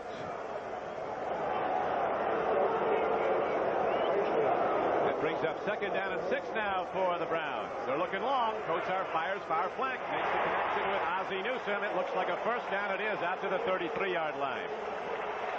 Trump, we've talked about the Browns having to run to get in this game. I think they got to throw. I think the Raiders are going to stuff their run all day because they've done it so far. 9 yards on the catch. But, Don, the thing that sets up the Cleveland Brown offense, you've got to hold those linebackers at the line of scrimmage to free people like Ozzie Newsome. You do have to establish control of the line of scrimmage. And that you can only do by running the football, and that's what Marty Schottenheimer wants his offense to accomplish. And you've got to get the ball in the hands of your all-pro players, and Ozzie Newsome is one of them. Consensus all-pro tight end. Caught 2 today for 20 yards. Kosar takes a look. Here's a big rush. He fires. Oh, there's a penalty marker, and a well-called one. Harry Holt, number 81, a former all-pro player in Canada, was held by Mike Davis before the ball came in. He did a great job, too, Holt did. When he turned around to look back at Kosar, he realized where Davis was behind him, and he held his position. He didn't move. And, of course, in lunging out to the football, Davis had to go through the receiver to get it. Defense, 36 pass interference. First down. So the penalty assessment is 12 yards against the Raiders. Now watch at the top of the screen. Watch him hold his position. You see the contact there, Davis? He holds his position. See there? Great job by Holt. And in the last moment he dives out.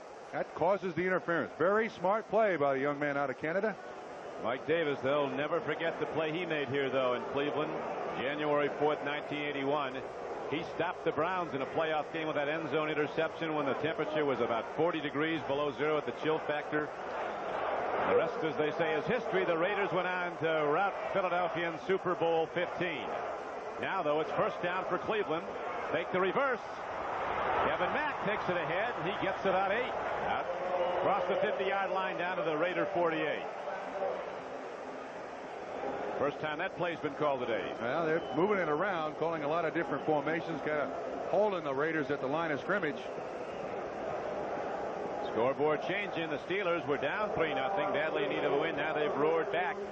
Buffalo yet to win a game. Mike today sold 22,000 tickets to that one. That's all? That was all.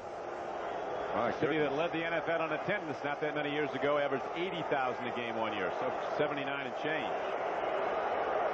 You don't win, they don't show. Second down and 4 now for the Browns. Kevin Mack didn't get much. Nice play by Matt Millen, who shot the gap, made the first hit for Los Angeles as the knockdown was at the 46-yard line of the Raiders. And the game clock shows 7:45 to play in the third quarter. Trump? Raiders have done an outstanding job against what I think is a much improved offensive team in the Cleveland Browns. They've just about totally shut down the running offense of the Cleveland Browns. Marty Schottenheimer putting the ball in the hands of a young starting pitcher, Bernie Kosar. Ozzie Newsome said when Kosar came in the game for the first time in regular season, he came into the huddle with a big smile on his face. He said right away it was his huddle. You knew the guy was going to do something for you. Brought the Browns from behind last week. He'll have to do it again today if he can. The long ball. Ozzie Newsome's out there. Very nearly interference. Newsome's looking for a call and doesn't get one. This is the part of the game that has changed so much in 1985. If that defensive back can look back at the quarterback, there's an awful lot of contact that's allowed. Inside release. Watch Davis.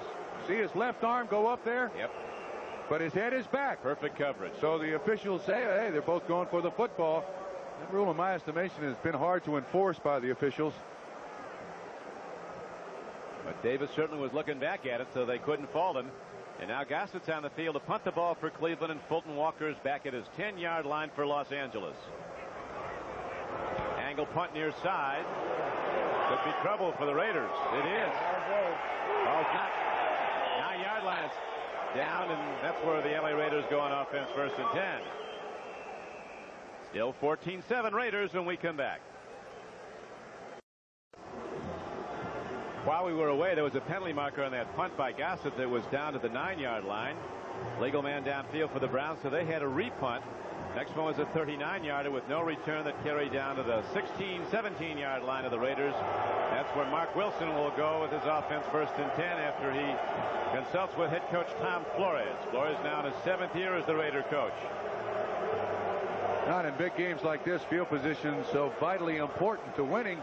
This is the first time that the Los Angeles Raiders have had the ball back inside their 20 that I can remember today. It's a doubleheader day on NBC Sports. The Jets are rolling in the AFC East, play at New England today. Seattle and Denver, two of the other co-leaders in the AFC West, along with the Raiders, match their 4-2 records at Mile High Stadium. We have 6:52 to play in the third quarter here at Cleveland. The Raiders lead the game 14-7 and have the ball 1st and 10. Wilson gets the Johnson & Johnson Award this week. There's the dogs. That's the dog pound. They're all barking down there. Wilson, with all his injuries, playing the way he's playing. The dog house. The dog house. The Raiders have been no dogs here today. They've played very sound football on both sides of the line of scrimmage. And right now, the Raiders, with the crowd noise starting up, set it up 1st and 10. Allen. He got 5. Free safety Don Rogers tackled him. Jim Plunkett, the longtime Raider, in his 15th year, but he'll not play again this season, going out with a shoulder injury. Plunkett, a lot of people forget. A lot of people didn't know this guy was a great linebacker in high school. He's an all-state linebacker in California. He's got the size. All-state wrestler. But now he can only look on as another less injured quarterback, Mark Wilson, directs the Raiders, and quite well. Long ball. Dokey Williams, he's there. And Williams is down to the 40-yard line of the Cleveland Browns. Al Gross saved a touchdown, but bad shoulder and all. Mark Wilson drills a tight spiral for a 38-yard gain. That was a tremendous throw in between two receivers. It looked like a double rotation zone. Corner up, safety over. Watch him put it right in between the two.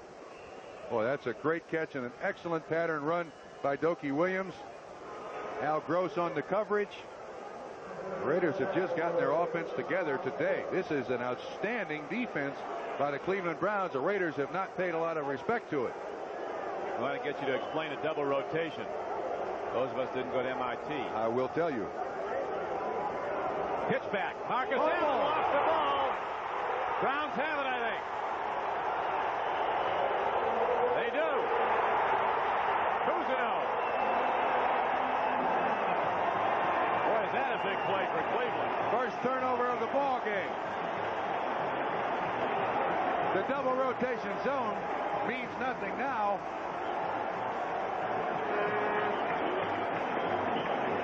On the pitch by Mark Wilson, it did appear to get to the hands of Marcus Allen.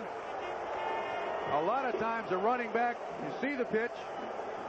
Well, it was thrown a little bit behind him. Hawkins out in front. As good a hands as Marcus Allen has, though, that's an easy catch for him. I have a feeling he was just looking upfield.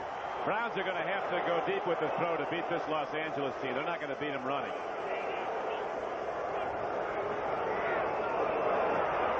Biner takes the ball ahead for 3 yards to the 50. But as you pointed out, Trump, you've got to keep those linebackers in position. If they can drop back in pass coverage and they know you're going to throw, you're trying to complete against 8. Yeah, the thing that the Cleveland Browns must remember, they're still squarely in this ball game, down by just a touchdown. And you can still keep the ball on the ground and influence that Raider defense, and influence it a lot, and that opens up the pass game. There's no reason to go out of the offensive game plan for the Browns yet. Very big turn of events. The fumbled pitch back by Marcus Allen, and the Raider drive is stopped, and now the Cleveland Browns, trailing by 7, have the ball in the third quarter. 4:34 to play and the clock running. Kosar takes a look, gets some time, guns it up the middle, and he's incomplete. Here's Marcus down all over. Lester Hayes will have the flag thrown on him. Lester, I take no prisoner, Hayes. He's holding Brian Brennan's uniform. How many holding or pass interference penalties have we had against the Raiders today? More than they like. 5 yards, and that's a first down. So 2 big plays now. The fumble recovery, and here's the defensive foul against Lester Hayes, and the Browns, when what was an incomplete pass, instead get a first down at the Raider 45. That defensive pass interference or illegal use of the hands by the Raiders has been the Browns' biggest play of the day. Right. It's happened several times. Kosar has been a great deep thrower his whole career. Right now, he has a 1st and 10 at the 45-yard line of Los Angeles. Raiders lead the game 14-7 third quarter. Pitch back. Biner, open field. And Ernest Biner from East Carolina takes the ball down to the 31-yard line of the Raiders for a Cleveland Brown first down. As it starts to rain here in Cleveland, hard. No matter how they run the ball down, they've got to run the ball. Defenses are taught once the quarterback goes by the deepest running back, look at that rain coming down in sheets. Linebackers are taught that once the quarterback goes past the deepest running back, you drop in coverage. But in that particular instance, Bernie dropped back, just a little shovel pass forward. If Biner drops it, it's just an incomplete pass. Good call. Now they go again. First down and 10 for Cleveland. 32-yard line of Los Angeles. Browns down by 7. Kosar loops one out, and there's nothing but Raiders nearest to it. Who was he throwing it to? I think he was looking at John Jefferson, who one of these days is going to catch a pass for Cleveland. Bernie's got to learn that you don't kind of hang it up there. That one could have been fair caught by anybody. 4 of 11 for 67 yards. He's used to throwing the ball in the rain, too. That should be no problem. Out of Miami, they very seldom played a game when it didn't rain. Young man doing his barking for the Browns. Bark louder. They need it. Got that bark juice in him, I think. 2nd and 10 for Cleveland.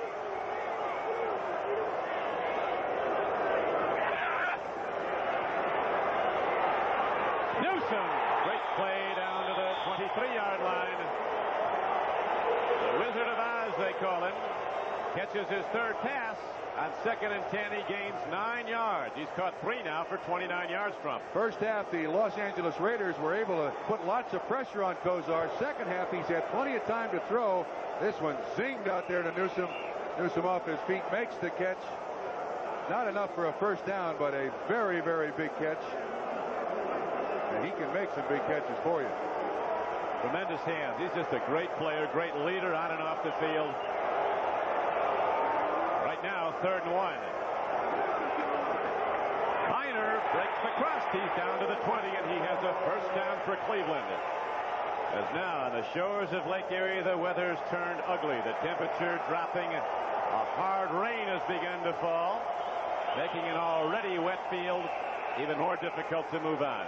The Browns like it like this. Now the adrenaline pumping in the Cleveland Browns, too. They're really going at it. This has been a very impressive drive after that turnover. The only turnover of the ball game, and the Browns are going to make good on it. Big boys from California, Trump, aren't used to this kind of weather. Now's a Raider down on the play. Brad Van Pelt, an outside linebacker, shaken up. So there's a pause in the action with 3:51 to play in the 3rd quarter. We'll be back. Temperatures dropping, but the action's heating up here in Cleveland. 3:42 to play in the 3rd quarter. The Browns down by 7 with a 1st and 10 at the Raider 20. Driving rain now. Browns go right at the Los Angeles defense for about 3. Inside of the 17-yard line, Biner, the 220-pound fullback, took the ball. 6th play in this drive after the fumble recovery by Tom Cousineau. Philadelphia getting back in the game at Veterans Stadium against the Cowboys. 3 Paul McFadden field goals. Houston has now extended its lead to a big margin over Cincinnati. And the Browns find themselves down by 7 to Los Angeles.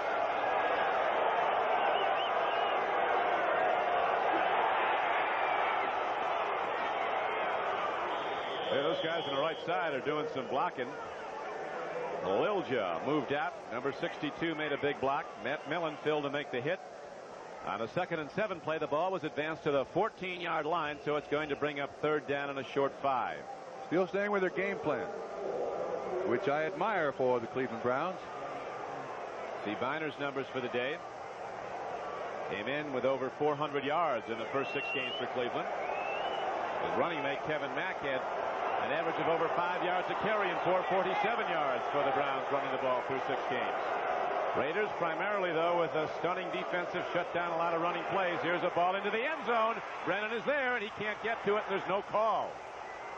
They rule that defensive back Sam Seal was looking back at the ball, which he was, so it's a clean play, and Brennan is screened off from the football. That brings up 4th down. That bump and run by these two teams is outstanding. You see the contact, but both are looking for the football. Therefore, no flag. Bernie likes to throw it deep. There's no question about that. Matt Barr, the brother of Raider kicker Chris Barr, is on the field now. He's made only 3 of 4 this year. Hasn't tried many. This is a 31-yarder. If successful in the rain, it'll bring it to a 14-10 count. Raiders. Looks like he's got it. He does. So with 2 minutes and 1 second to play in the third quarter, the Browns capitalize, move down the field, and they now have come back to within 4, and we'll be back with the Cleveland kickoff after this. Chris Barr ready to kick it off for Cleveland. Or Matt Barr's brother. He just hit the 31-yard field goal, did Matt Barr, to bring the Browns back to within 4. Center downfield goes to Sam Seal. He's quick. Starting move gets him to the 30-yard line. And there the Raiders go on offense with a 4-point lead and 1:53 to play in the third quarter. Travis Tucker was on the stop. Dallas still holding to a 5-point lead over the Eagles at Philadelphia now in the fourth quarter. If you believe it, at day's end, the defending world champions, the 49ers, could be 3-4 and 4 full games behind the Rams in their division. Los Angeles is winning big at Kansas City right now.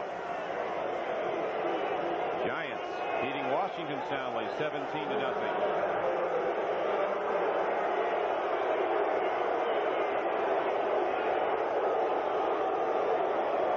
Jesse Hester goes in motion. The give goes to Marcus Allen. Raiders Trump talk about their offense. Allen gets the ball almost all the time as a runner. Said we really run a 2-back off, but it was a 1-back offense with the second back in just really to block. It functions very much like the 1-back offense. I don't blame them either. Hawkins is an excellent blocking running back, and Marcus Allen now 18 carries, 64 yards, as many times as you can get it in his hands. That's very smart offense. Bruce Davis at left tackle lines up. Charlie Henn at left guard. Mosbar down over the ball at center, gives it to Wilson on 2nd and 6. Intercepted. Gross has the ball for Cleveland. And finally, Mark Wilson himself gets him down, but it's inside the 15-yard line of the Raiders.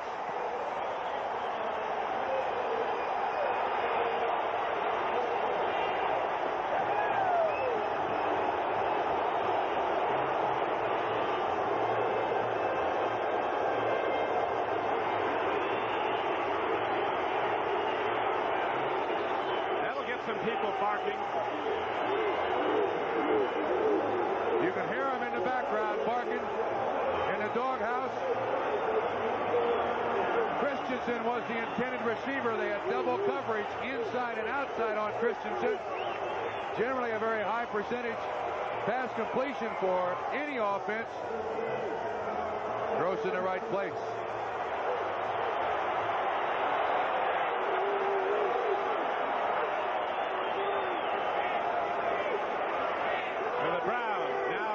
By 4, look to throw, and they sack Kosar back at the 26-yard line.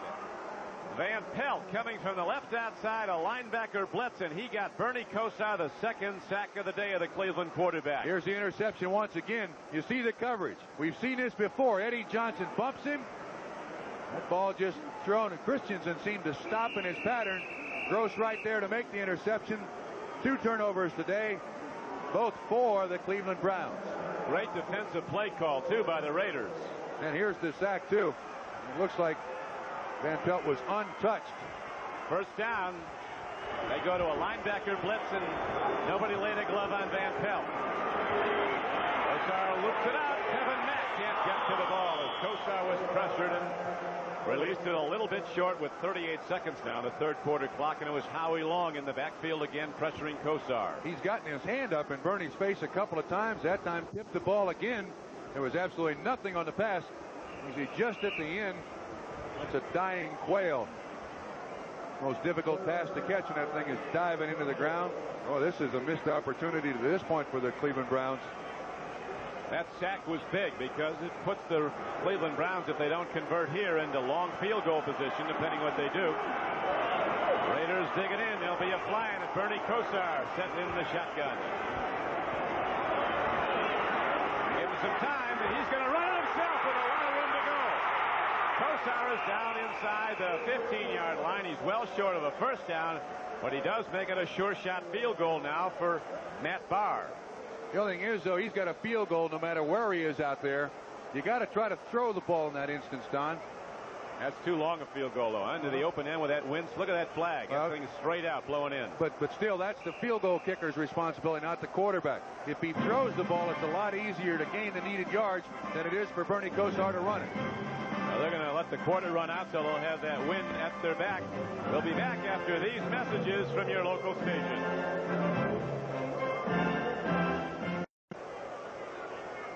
We're ready to start the fourth quarter at Cleveland. The Browns now changing ends. Will have a strong wind at the back of Matt Barr, who sets up for a 31-yard field goal attempt. If he hits it, Cleveland will be to within one of Los Angeles.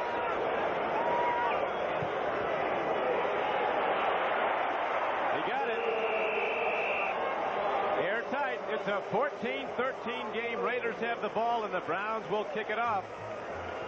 So the big play by Al Gross, the interception, does not result in a go-ahead touchdown, but the Browns do come away with points. The sack by Van Pelt was enormous. Yeah, that was an awful big play. The two turnovers now by the Los Angeles Raiders have cost them 2 field goals, which if you're a Raider fan and supporter, at least the Raiders have kept the Cleveland Browns out of the end zone with great field position on both turnovers.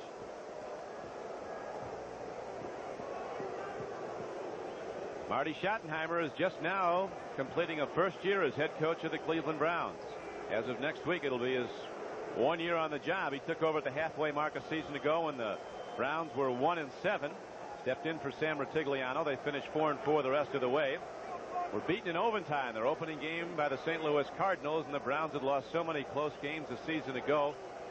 Schottenheimer insisted this is a new year and we're not going to lose close games, and they came back and started to win, winning 4 of their last 5 and 3 in a row to take sole possession of first in their division. See how much numbers mean nothing. Time of possession clearly in favor of the Cleveland Browns, and the Raiders lead.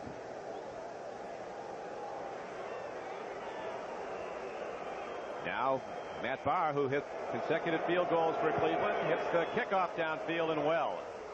Sam Sia will not bring it out.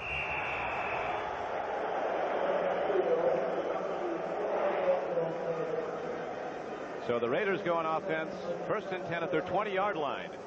Mark Wilson at quarterback has been effective until that last throw when he tried to drill it into coverage to his tight end Christensen, and Gross came away with the ball.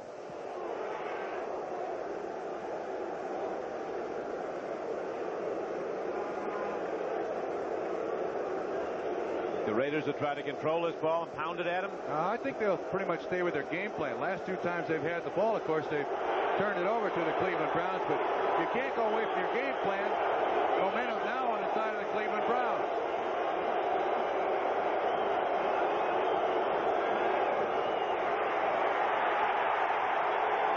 Marcus Allen gets his number called, and the Browns really fire out on defense. Golick, the nose tackle, led the charge along with linebacker Eddie Johnson. Browns defense, them dogs are now fired up, barking loud. They actually bark in the defensive huddle, don't yes, they? Yes, they do. As opposed to saying good job, they bark. I guess 1 is a good job, 2 is a spectacular job. I'm not sure what the conversation is like down there. Sometimes you'd be inclined to think that a grown man barking might not be a well man, but defensive player. That's the last 2 possessions by the Raiders.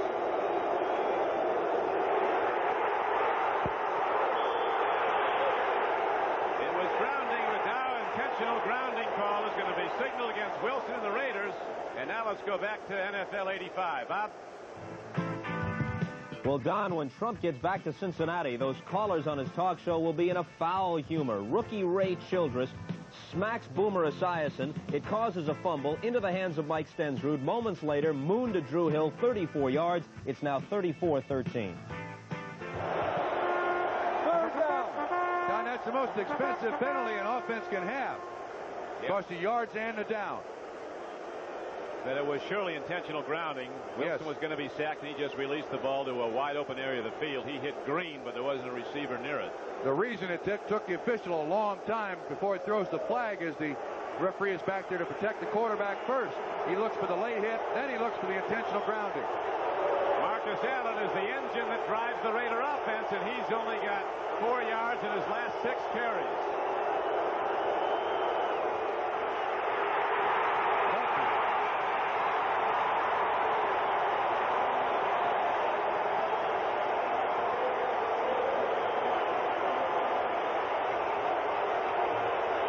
They are really fired up in Cleveland, 80,000 strong.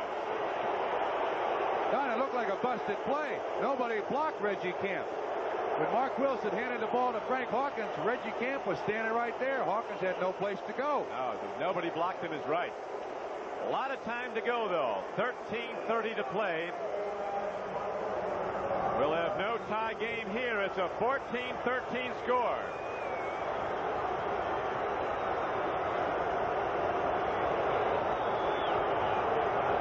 Ray Guy, one of the main men for the Raiders, hits a long spiral downfield. Brian Brennan goes back in the rain, fields the ball. Light rain now, and he's down at his 48-yard line.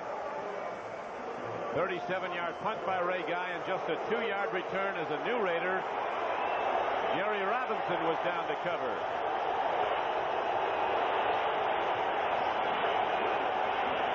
Ricky with Bob Trumpy. Cleveland Stadium, a place to be this Sunday afternoon as the Browns trail the Raiders 14-13 with 13:06 to play in the game. Cleveland with the ball, and to the run on first down goes the fullback. 5'10", 215-pound Ernest Biner, who is knocked down by Matt Millen.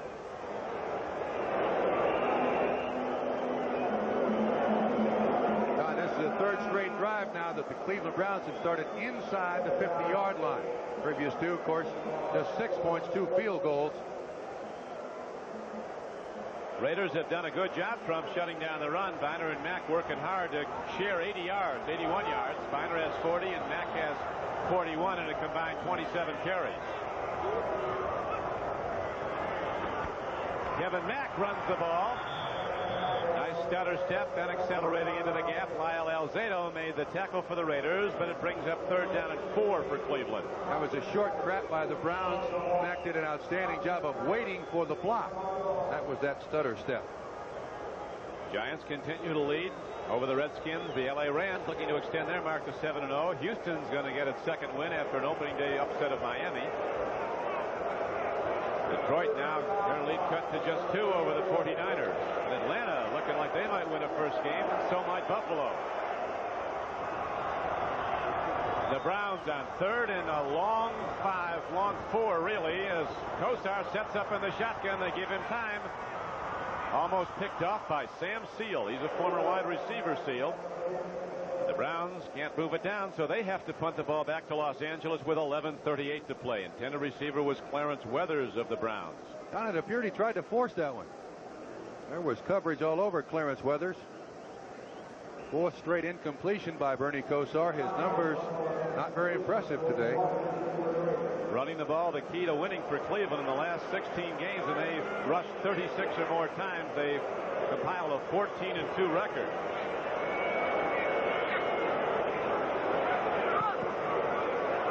Well hit ball by Gossett, angling it near sideline, and he gets it out of bounds. We'll see where.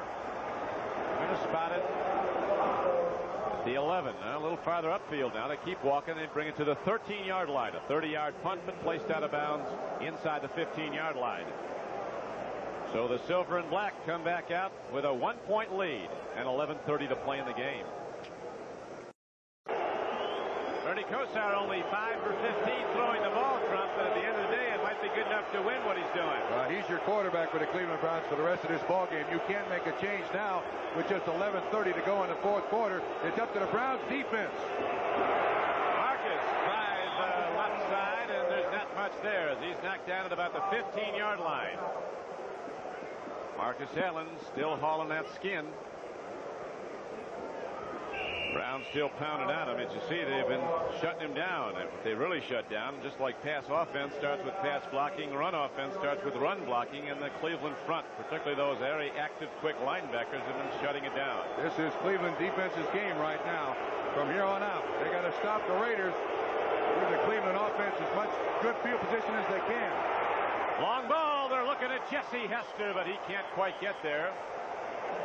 Mark Wilson throws a beautiful long ball. That's a pure spiral heading down the field, and maybe a yard long for Jesse Hester, a flyer out of Florida State, the Raiders' #1 draft choice. And for Dixon on the coverage, one of the advantages that Wilson has, he's got to be the tallest quarterback in the NFL at almost 6'7". I think he's listed at 6'6", but how about 6'6 and a half? As you know, Trump, the Raiders bear watching in the fourth quarter. Last year they led the NFL in fourth quarter scoring. This season, the fourth quarter has been their highest scoring period again. They can play beat the clock. They're holding to a 1-point lead right now are the Raiders. 14-13. Big rush. And Allen can't quite hold on at the 27-yard line.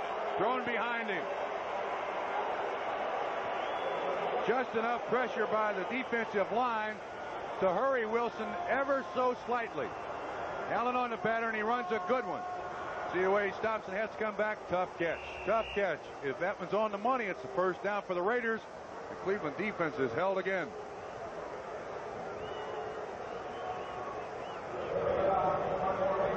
So Ray Guy is back at his goal line. Standing at the 1, will hit the ball about the 5. The return man is sure-handed Brian Brennan. Got 66 passes from Flutie as a senior at Boston College. Flutie was a junior. Here's a long hit downfield. Brennan fair catching at the 48. Browns with good field position after a 37-yard punt. It is a doubleheader day on NBC Sports. Most of you will see the New York Jets, a rolling outfit right now, go against the New England Patriots at Foxborough, Mass. And then also there's a very big game at Mile High Stadium in Denver where the Seahawks and the Broncos hook up, both at 4-2 at the outset of the day, tied for first place in the AFC West along with the LA Raiders. Raiders right here in Cleveland are leading 14-13. It was projected to be a very close game, and it has been that. Raiders had a 14-7 lead. Cleveland coming back with consecutive Matt Farr field goals to cut it to 1.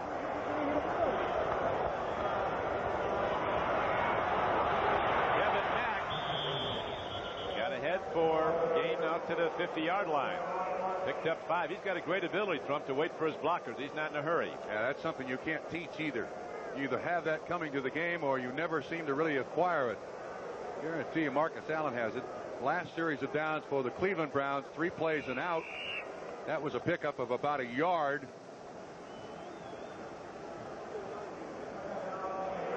So young Bernie Kosar, he's only 21 years old, from nearby Boardman, Ohio. Grew up, always wanted to play for the Browns. Second and 9. Foul. Definite foul on Mike Davis. His second against him. No question. That's at least the 4th flag on the defensive backs of the Los Angeles Raiders today. Davis knows it, too. He has no argument whatsoever. That's a first down. 10:28 to play. We've still got a long way to go. The receiver does an excellent job of just being big in this situation, realizing the defensive back's got to go through him to make the catch. It was Brian Brennan, who can't be too big no matter how tall he stands. Look at that. What a difference. It hurts.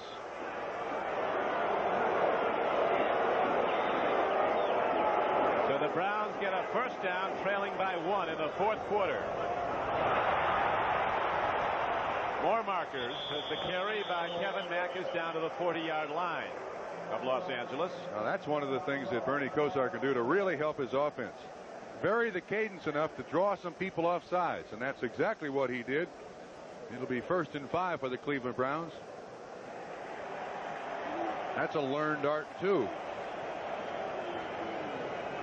Defense, 75, offside. 11th penalty of the day. First down.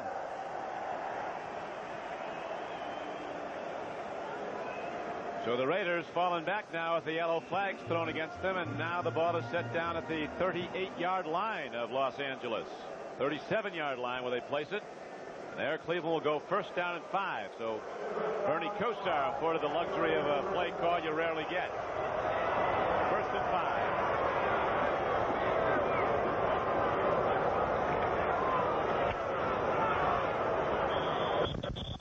Slam bang football. Ernest Biner.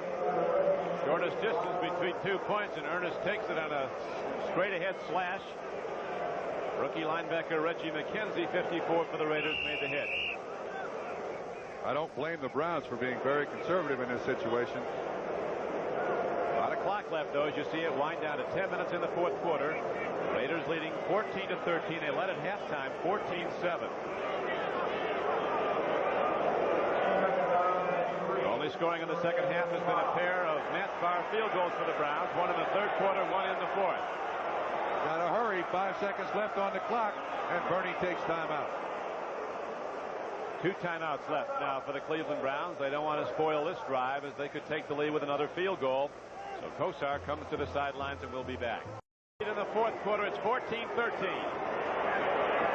Steiner runs the ball. Browns conservative in their offense on a second down and long 2 call. They go down close to a first down. I think Schottenheimer and Flores were teammates, weren't they? They were for a year. Buffalo, 68. 1968. I imagine both appreciate where they are now as compared to then. Didn't have a great year, but it worked out well. That was the year the juice came in the next year. Ah, yes. 1-13. Giants, after 2 straight losses, disappointing ones, and back now to beat the Redskins today, 17-13. 17-3, excuse me. Third down and short for the Cleveland Browns. Margin of victory can make a difference. Yes, it can.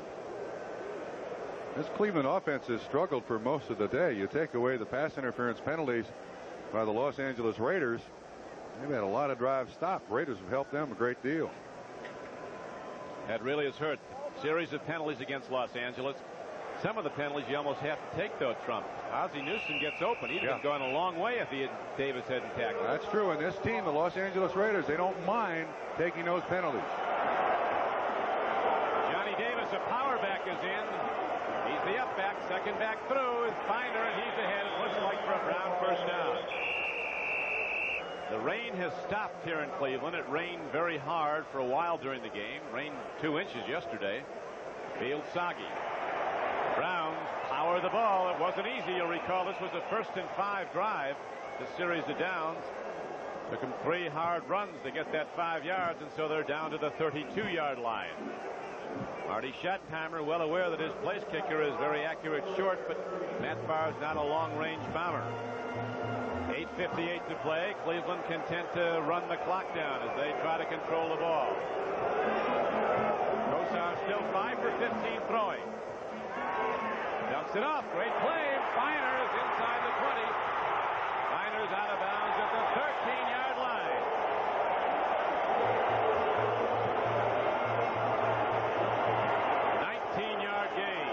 Same play they've run with some regularity. A little half roll by Bernie. He's got good protection there. Feiner uncovered for about the 3rd time. That was the play they ran in the first half that was called back. And watch Ozzie Newsome. If you want to see a block, first of all, he had trouble getting away from Mike Davis, but watch this block. He gets Feiner another few yards. Davis on the ground. The Browns with first down. Mack wisely puts 2 arms on the ball, something Binder did not do, and those Raiders know how to put their helmet on the football and take it away. He holds on, gets a little bit, but he gets it straight ahead, and so the Browns are straight away at a field goal attempt with still 3 more downs coming on this sequence with 8:23 and running in the fourth quarter, and the Raiders in the lead 14-13. Matt Barr, he kicked on a Super Bowl championship team at Pittsburgh.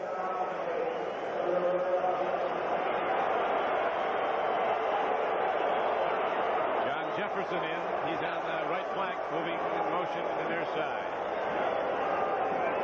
2nd and 8. Feiner. He's down to the 6-yard line. He'll be short of a first down. It'll bring up 3rd and about 3. Ran right through the tackle of Mike Haynes, number 22 of the Los Angeles Raiders. Strong safety Mike Davis made the tackle for the Raiders. And the game clock ticks down on what is now turning into a cold day in Cleveland. It's down to 7:35 and running in the fourth quarter. Good block by Mack on Van Pelt. Now watch Feiner run right through the tackle of Mike Haynes. Good enough for a pickup of about 5 yards.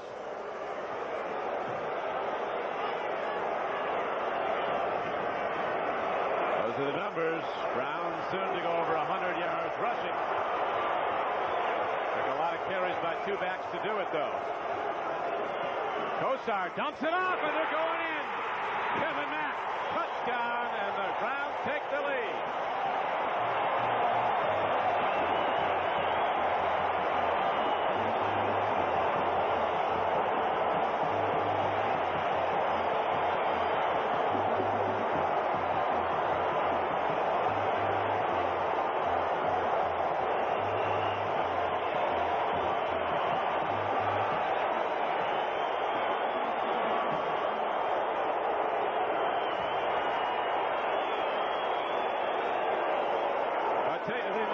New highs on the decibel count here in Cleveland as 80,000 raise the roof of this old stadium on the shores of Lake Erie. A 7-yard touchdown play. Extra point is good. 7:07 to go in the game, and now the Raiders find themselves behind for the first time in the game. They trail 20-14 and need a touchdown. Kosar's numbers, 7-17, 102 yards, and that touchdown to Kevin Mack. He didn't have great numbers a week ago, as you remember, Trump. He said, I'm out here to get W's. That's what we got. Good play action fake. Holds Matt Millen. We can run that back again. You'll see exactly why he is so wide open. Kevin Mack. Matt Millen, the middle linebacker, has to respect the run, and that spot on the field, he's got to make sure that he doesn't allow somebody to run right at him. You can see the moment's hesitation by Matt Millen that allows Mack to get out in the flat. An easy catch. Kosar knows when to get it on the money, doesn't he? Down by the goal line. Watch again. Watch 55. Watch 55. You see the fake? Holds him already. Mack is out in the flat. Touchdown. Philadelphia just beat Dallas 16-14 in an upset at Philadelphia. Now the Browns pick it up. Sam Seal sees the ball go in and go out of bounds before they got to the end zone. Now it's a touchback. It comes out to the 20. So the Raiders, needing a touchdown, have 80 yards of real estate down to the Cleveland goal line as Bernie Kosar, who wouldn't get nervous if the building was on fire. An amazing guy. You know, Don, one of the signs of an excellent team is a team that doesn't play particularly well still comes up with the winning numbers on the board. Offensively, the Cleveland Browns have not done anything outstanding. They've run one play that's gained him a majority of yards. Got a lot of penalties against the Raiders, and they lead. Team of character. But the Raiders are something. They can play beat the clock better than anybody. They've got time now. Throw and a completion. Christensen takes the ball to the 24-yard line. A 20-14 game. The Browns in the lead for the first time with the clock running and 6:50 as you see to play. Hanford Dixon made the stop. There it is. The Philadelphia Eagles score late in the game. Jaworski threw to Kenny Jackson, a 36-yard touchdown pass play that brought the Eagles from behind. The Rams, with a shutout, go to 7-0. A perfect record. The Bears will try to equal that when they play Green Bay tomorrow night at Soldier Field.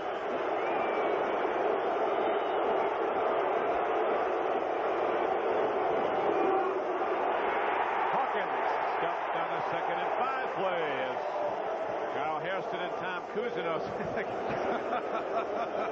Look at him bark. You're in Cleveland. If you're joining us late, they have a group called the Dog Backers. The defense is the dog. The defense barks in the defensive huddle, and they bark in the stands. For a while, there wasn't a whole lot of barking. Games change on one play, and that was certainly the case here. The Raiders had a 14-7 lead and were moving the ball well when a pitchback to Marcus Allen was fumbled. That was in the third quarter. Subsequently, the Browns turned it into a Matt Barr field goal to get back to within 14-10. Then another Matt Barr field goal made it 14-13.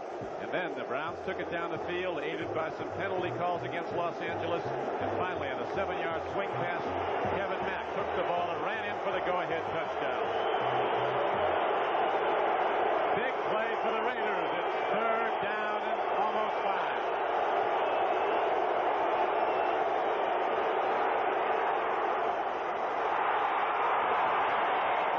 The Browns defense holds with 5:35 to play. Fourth down arises for Los Angeles.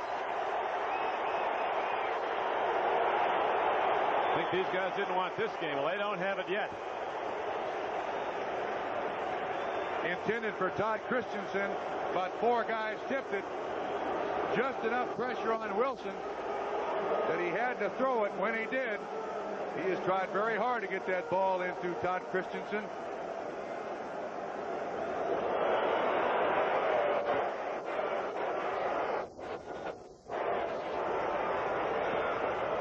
Ray Guy to punt the ball. Long punt. Brennan back at his 29. It's Cleveland's ball.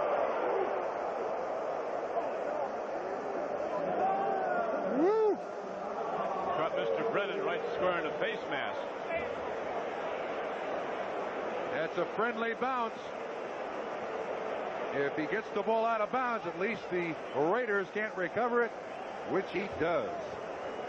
Great second look. Our producer for NBC Sports Today is Kenneth Roy Edmondson. Our director, Richard Klein. As right now, we have 5:23 to play in the game. The Cleveland Browns are holding to a 20-14 lead.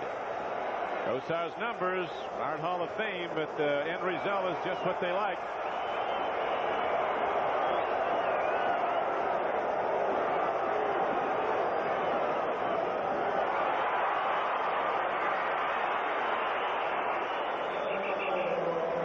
Down, Don. Ended up losing yardage on the play as the ball is back at the 25-yard line. A 7-yard loss on the play. Holding Cleveland. Offense holding 61. Decline a penalty. 2nd down.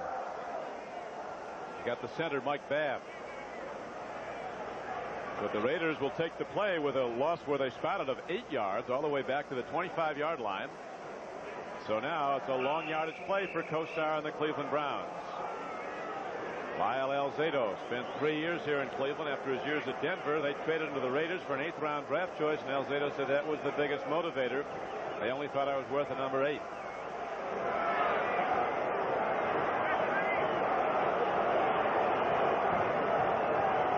John Jones into pass rush now on 2nd and long, 2nd and 18.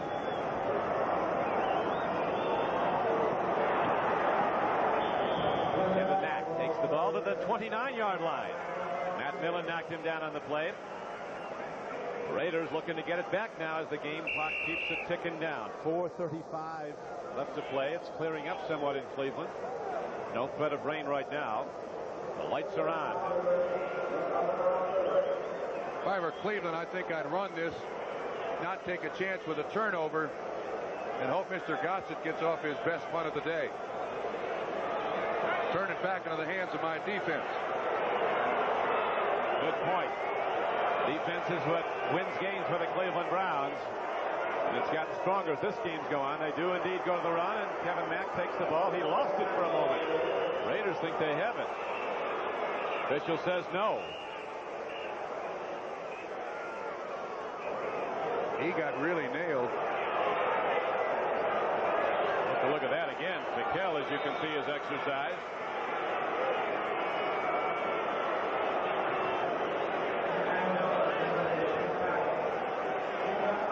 Watch once again. Kevin Mack on the carry. He's the sure-handed ball carrier for the Cleveland Browns.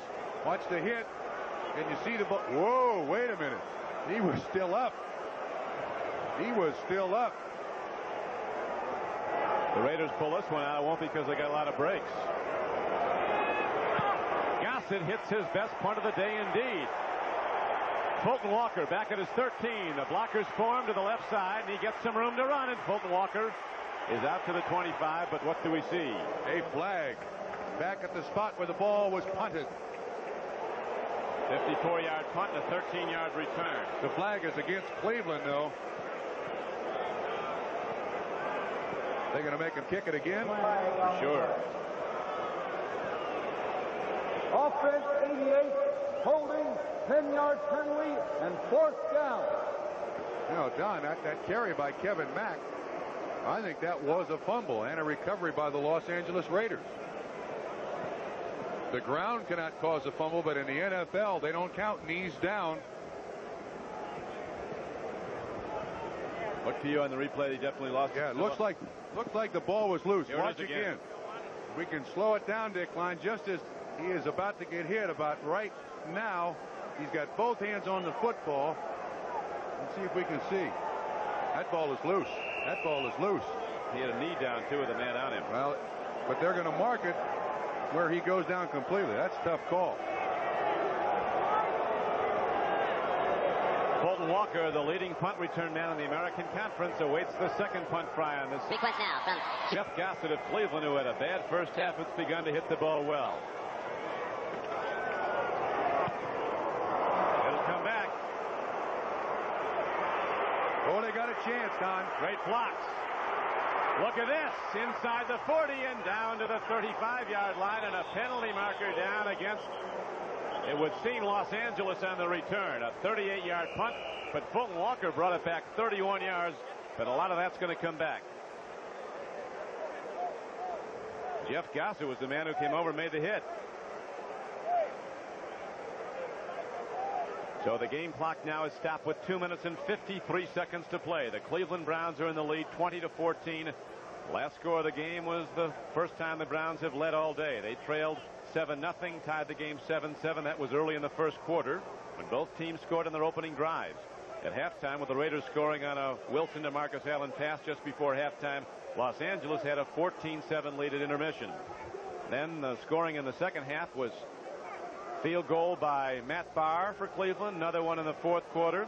Make it 14-13, and the Browns have outscored the Los Angeles Raiders 13-0 in these two quarters.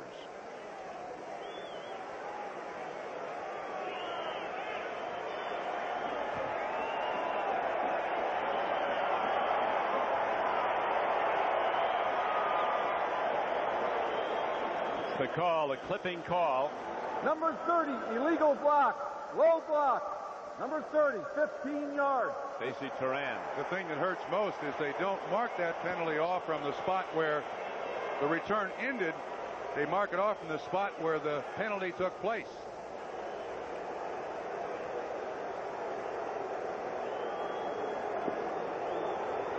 Starting to rain again, Don.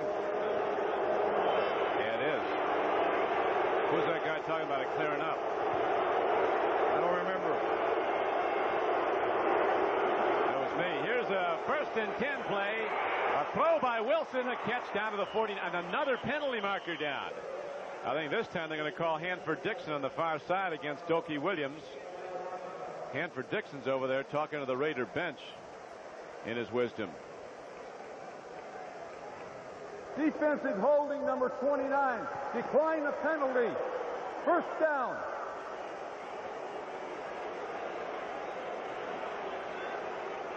A missed Raider field goal that hit the upright was a big problem in this game also. Here's what happened earlier when Chris Barr kicked one. It looked to be on the way in good, but it hit the upright bounce back, and the Raiders were denied points. Now they go 1st and 10. Wilson throws, the ball is caught at the 39-yard line. Eddie Johnson was the man who hit Jesse Hester, the rookie, as a gain of almost 10 yards. It is a 10-yard gain where they spot the ball. It'll be a first down. 2:23 to go in the football game. You can see that the Raiders are going away from Todd Christensen and going to the other side of the field. Hester's caught a couple of big passes here in the latter stages of this ball game. And we harken back, Trump, to that man on the street one day in Oakland when asked what's the best thing about Raider football. The last 2 minutes. It's coming up. 2 minutes and 20 seconds left to go in this game, and the Raiders down by 6. A touchdown on an extra point will win it. Cleveland Browns last season lost 9 games in the last 2 minutes. This year they seem to have changed that pattern. Hawkins runs, and he gets a first down for the Raiders down to the 37-yard line. Cousineau makes the stop. And the game clock will now wind down to 2 minutes to play. So it's going to be fun down the stretch run of the game. The Raiders driving and trailing by 6. We'll be back. The brothers Barr from Penn State, where their father was the soccer coach, on either side of the field. Matt Barr's 2 second-half field goals are really the margin of difference at this point in the game as the Cleveland Browns lead the Raiders 20-14. Chris Barr's miss earlier he'd have made that, would of course have the Raiders to within 3 now. If they had to, they could kick a field goal and possibly send this game to overtime. But as it stands, they need a touchdown, which if they get with the extra point could give them a 1-point win. An airtight game was projected. It was rated just about even coming in. It's a doubleheader day on NBC Sports. The Jets and the Patriots will be coming up on most of these stations. Another big game at Denver's Mile High where the Seattle Seahawks go against the Broncos. I'd be looking for Marcus Allen here. He's their big money player. We talked earlier, Trump, the Cleveland defense, not a fancy one because they've got good people. They're in position. They won't gamble a lot.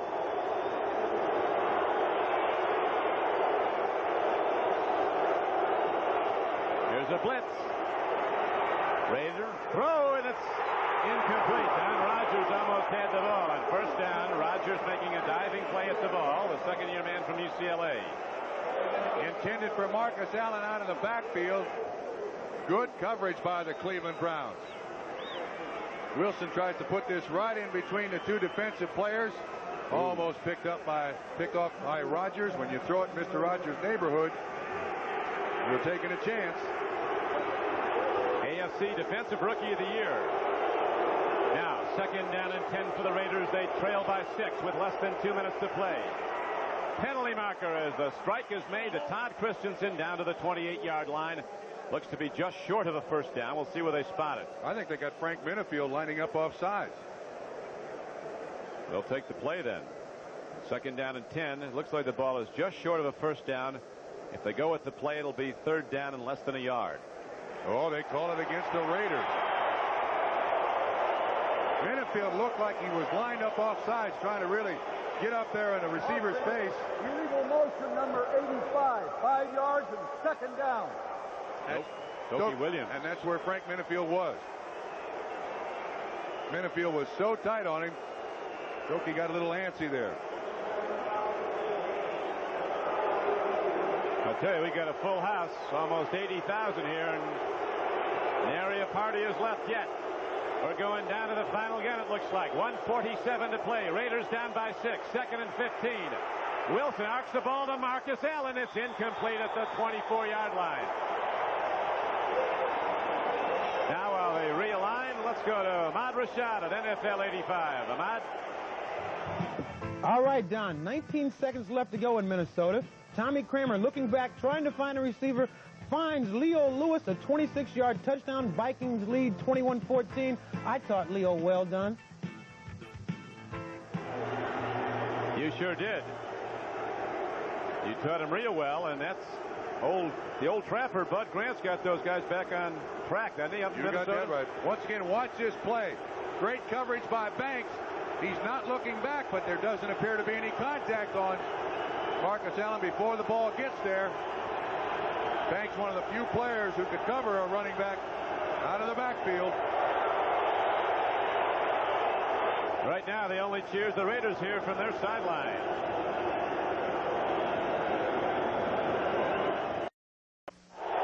The pressure is really on the Los Angeles Raiders, a team that over the years has thrived on heat. Right now, 1:41 left to go. There are the numbers, 20-14. Cleveland leads. The Raiders have not scored in the second half.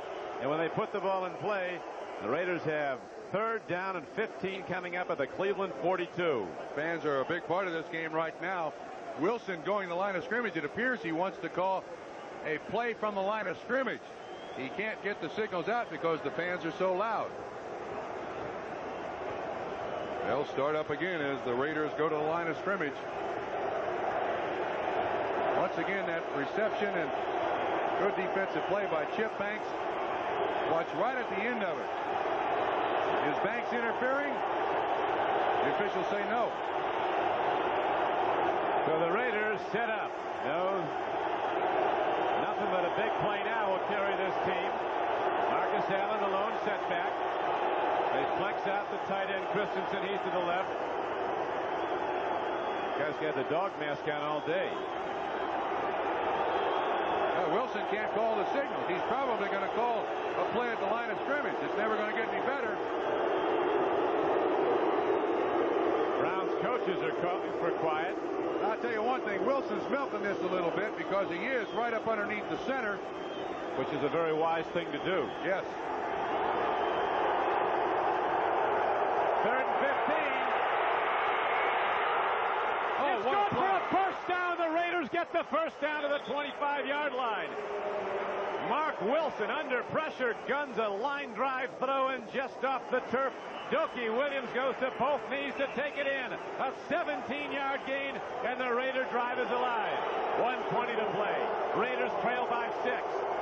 Wilson was in the grasp of Chip Banks. He had hold of one of his feet. Still got the pass off. The Raiders, the masters at playing beat the clock. Try to do it again. Marcus Allen takes it inside, and he's down to the 13-yard line. As the game clock is down to 1:02, the Raiders call timeout. They have 1 left. They have to get in the end zone. 12 yards on the run by Marcus Allen. The previous play, that's a highlight.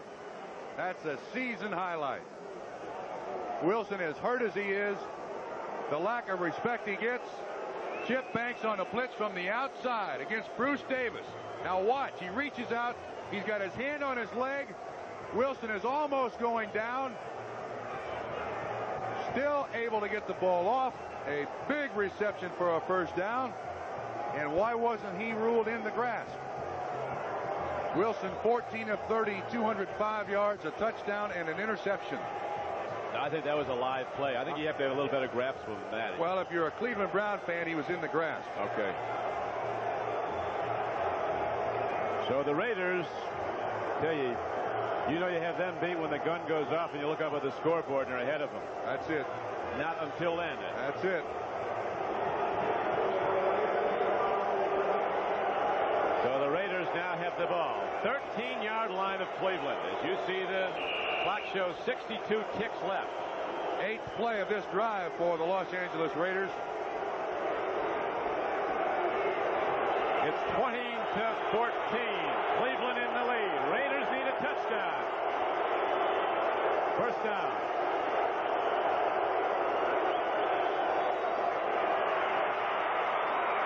Oh, Hester had it, and Hester lost it.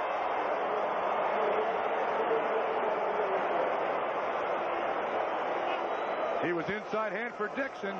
No protection in there whatsoever. Top of the screen, you see him beat him right at the line of scrimmage. Should have been caught.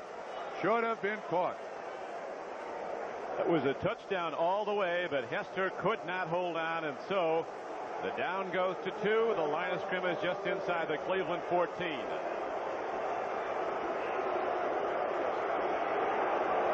The Raiders break the huddle again. The crowd starts up. 58 seconds, as you see on the clock. 2nd down and 10 coming up for Los Angeles.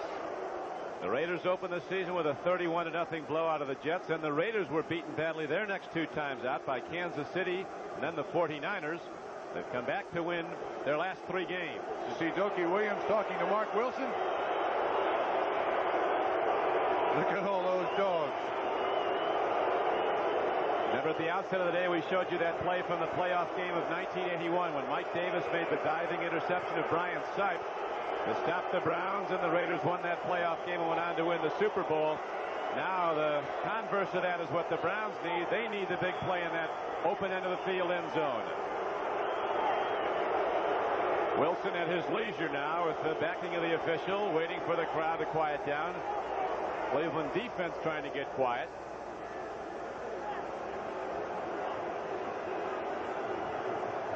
You have to wonder if they're not going back to that. They're playing Rodgers right back on the goal line. They had one-on-one coverage on Hester, and he had Hanford Dixon beaten. Well, they got bump and run again. Dixon at the top, Minifield at the bottom. Dokie Williams went over and talked to Mark Wilson.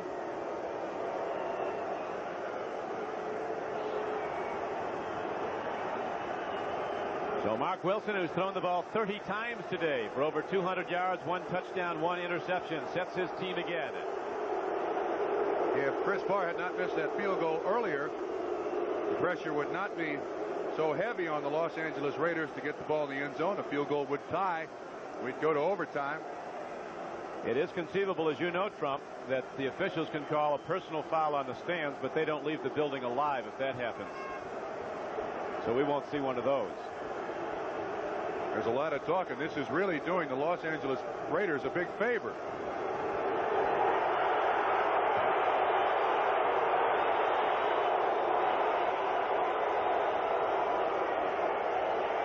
Cleveland fans are going to delay this game apparently indefinitely, and the officials, in their wisdom, not calling a foul against the stands. You can't call signals in this. We might see a flag.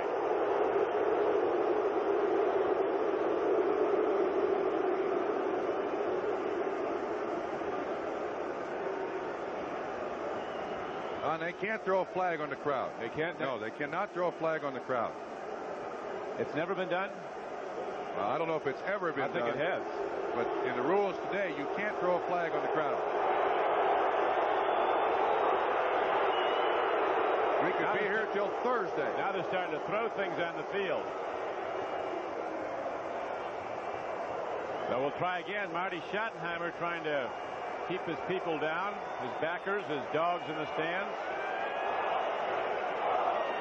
The other end zone would be no problem. This is where the doghouse is. Yep. Now the barnyard chant starts up. I think I'd rather have them bark. We do have a very outstanding doubleheader game for you. To say nothing of this outstanding game, but nothing's going to happen now. The officials send the Raiders back into their huddle.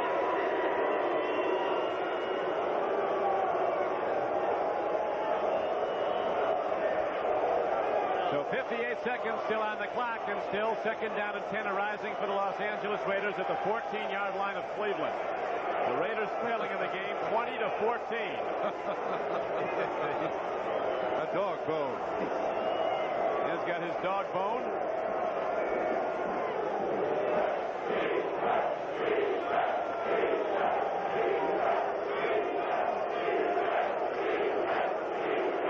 Marcus Allen option pass is down at 3 goals.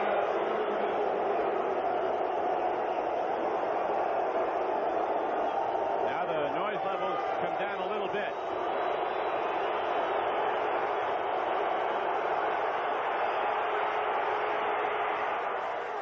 Broken up. Hanford Dixon broke up the play to Marcus Allen, and third down arising.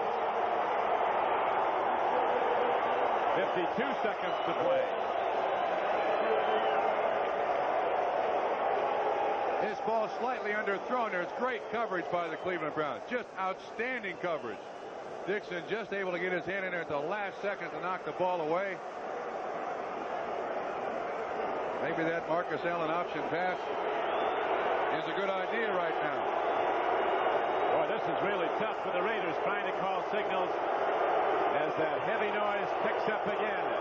Right in the face of Mark Wilson, but he's going to go on 3rd and 10. Incomplete inside the 5, a penalty marker. 1st and 5. It'll be 1st and goal from inside the 5-yard line for the L.A. Raiders. It looks like they got Hanford Dixon on the call. So the Raiders, who've seen flags go against them all day, finally get one their way, and it is a huge one. As with 48 seconds left to play, they'll have it 1st and goal. Actually, that's just a 5-yard penalty. Yeah, 5. They're calling holding, so it's a 5-yard penalty, but it is a first down. It's a holding call for 5 yards and a first down, and so the ball is now spotted at the 9-yard line. Tried the same play again. Hester inside Hanford Dixon. Contact there. The official throws the flag. We expected this bump and run by both these football teams all day long. So the Raiders now, with 48 seconds to play, have it 1st and goal inside the 10-yard line.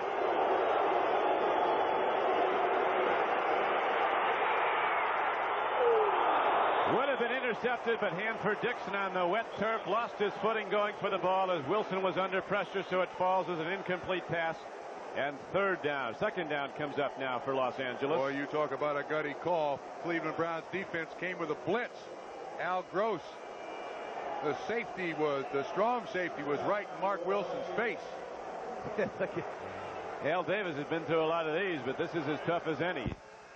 And the same for Art Modell across the other way as he watches his team hold to a 6-point lead. 20-14. 43 seconds to play. 2nd down and goal for the Raiders. The 8-yard line of the Cleveland Browns. Looks like another blitz is coming. It is. Wilson stands. He throws. It's knocked down and again almost picked off by Hanford Dixon. Now 3rd down arises. They're trying to beat him in that slant pattern again that the ball was dropped off earlier. And now Dixon step for step with the receiver, and he's been knocking him down.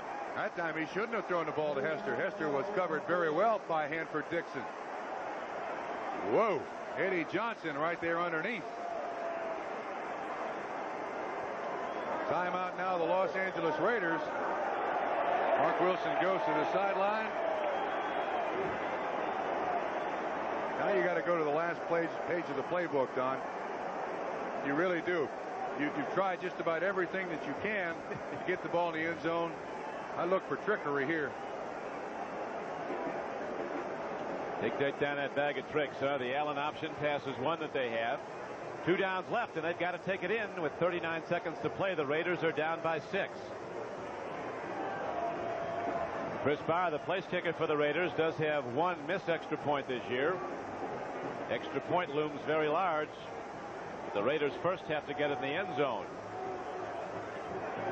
It's easy to grow old as an owner on a day like this. I'm sure Mark Wilson is glad these plays are coming from the sideline now.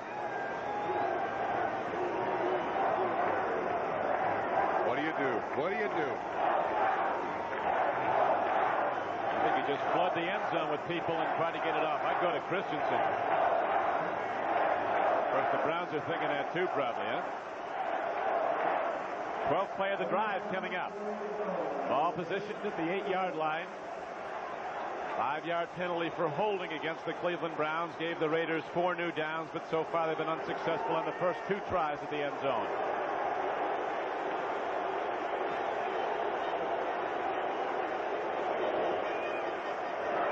Third down and goal now for the Raiders. They trail 20-14.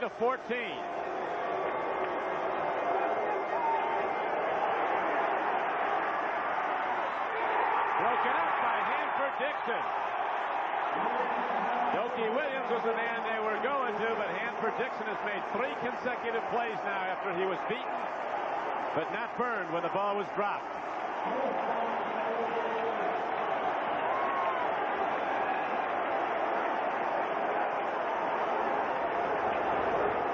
Cleveland Browns started the day having allowed the fewest touchdowns along with the Eagles in the NFL, just 7 all season long through the first 6 games. They've not allowed the Raiders any second half points today. Los Angeles had a 14-7 lead at halftime. The Browns have outscored the Raiders 13-0 over the last 2 quarters. And with 34 seconds left to play, it's 4th down and goal for the Raiders. This is it. It's caught for a touchdown. There's a penalty marker down also. They did go to Christensen, and he gets the ball. Todd Christensen catches the ball off the turf. It's a touchdown and also a penalty call on the play. The touchdown will go, and the greatest team in football is beating the clock. The L.A. Raiders make it happen with 29 seconds to play, a game they were seemingly out of. On a defense, decline the penalty. The touchdown is good. 15 yards on the kickoff for throwing a helmet. Unbelievable. But not when it's the Raiders. Christensen won the war of contact there. But now it's not over. The Browns, it's tied right now, so the extra point has to be good, and even if it is, there's 29 seconds left for Kosar to try to get the Browns in position. Barr's missed one this year so far, Don. Chris Barr ready to try the point after that'll break a 20-20 tie. He gets it, and the Raiders lead with 29 seconds to play. Another helmet is fired down on the field, this time by Minifield, and another flag is thrown. So now they'll kick off from 30 yards farther. What a comeback. You realize that the Los Angeles Raiders had 8 plays inside the 25-yard line? Another flag on Frank Minifield. What a catch by Todd Christensen. Man sitting with Al Davis is Sam Berkovitz, maybe the all-time Raiders fan. He's almost ready to come out of the box. Look at that. That ball thrown low. Christensen does a great job with the contact. Watch once again. He looks left, waits for Christensen. He sees the contact, stands right in there. Oh, what a catch. We'll watch the reaction. Davis on the left, Modell on the right.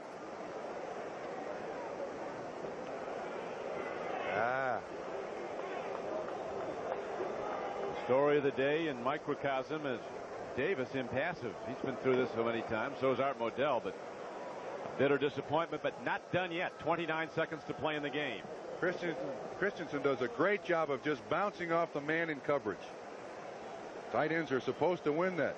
And after 5 straight incompletions, the touchdown pass by Mark Wilson. On the day, 14 of 35, 213 yards, 2 touchdowns, an interception, and a last-second victory. Not yet. 29 seconds to go. They'll kick it off, and the Browns will be firing, trying to get in field goal range. The extra point was all important here. This broke a 20-20 tie. Chris Barr hitting it, knew it was good right away, so it is a 21-20 game for. But now the penalty call, a personal foul call, was signaling the Raiders are going to kick off from the Browns' 45-yard line. So the Browns are going to have to start 80 yards from the Raider goal line, but they'll be looking to get in field goal position. Barr's going to nail this right out of the end zone. Or do you squib it? Just let him try to return it as opposed to giving it to him at the 20.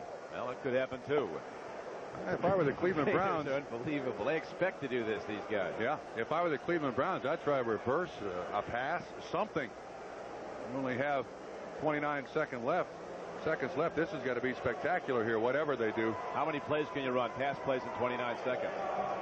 Not enough to go that far, I don't believe. So you got to try to get something on this kickoff return. Chris Barr gets set, hits it, he knocks it out. So it'll carry into the cheap seats. One of the dogs makes a play on the ball, and the Browns come out. A bitter disappointment now. The Browns trailing 21-20 when seemingly they had the game won. But the Raiders, as they've done time and again over the years, strike late, beat the clock, take the lead 21-20, and now it's the Browns who must come out with just 29 seconds left and make big plays to get in field goal range if they can. Kosar certainly made a name for himself in the collegiate ranks of in 29 seconds getting the Miami Hurricanes down the field in a hurry. Raiders will rush 3. They'll defend with 8. Browns are stacking the deck on the far side. 3 wide receivers to flood over there. Kosar stands in. Throws a look. Throws on the run. He gets Ozzie Newsome. He's out to the 40. Cleveland with 1 timeout remaining.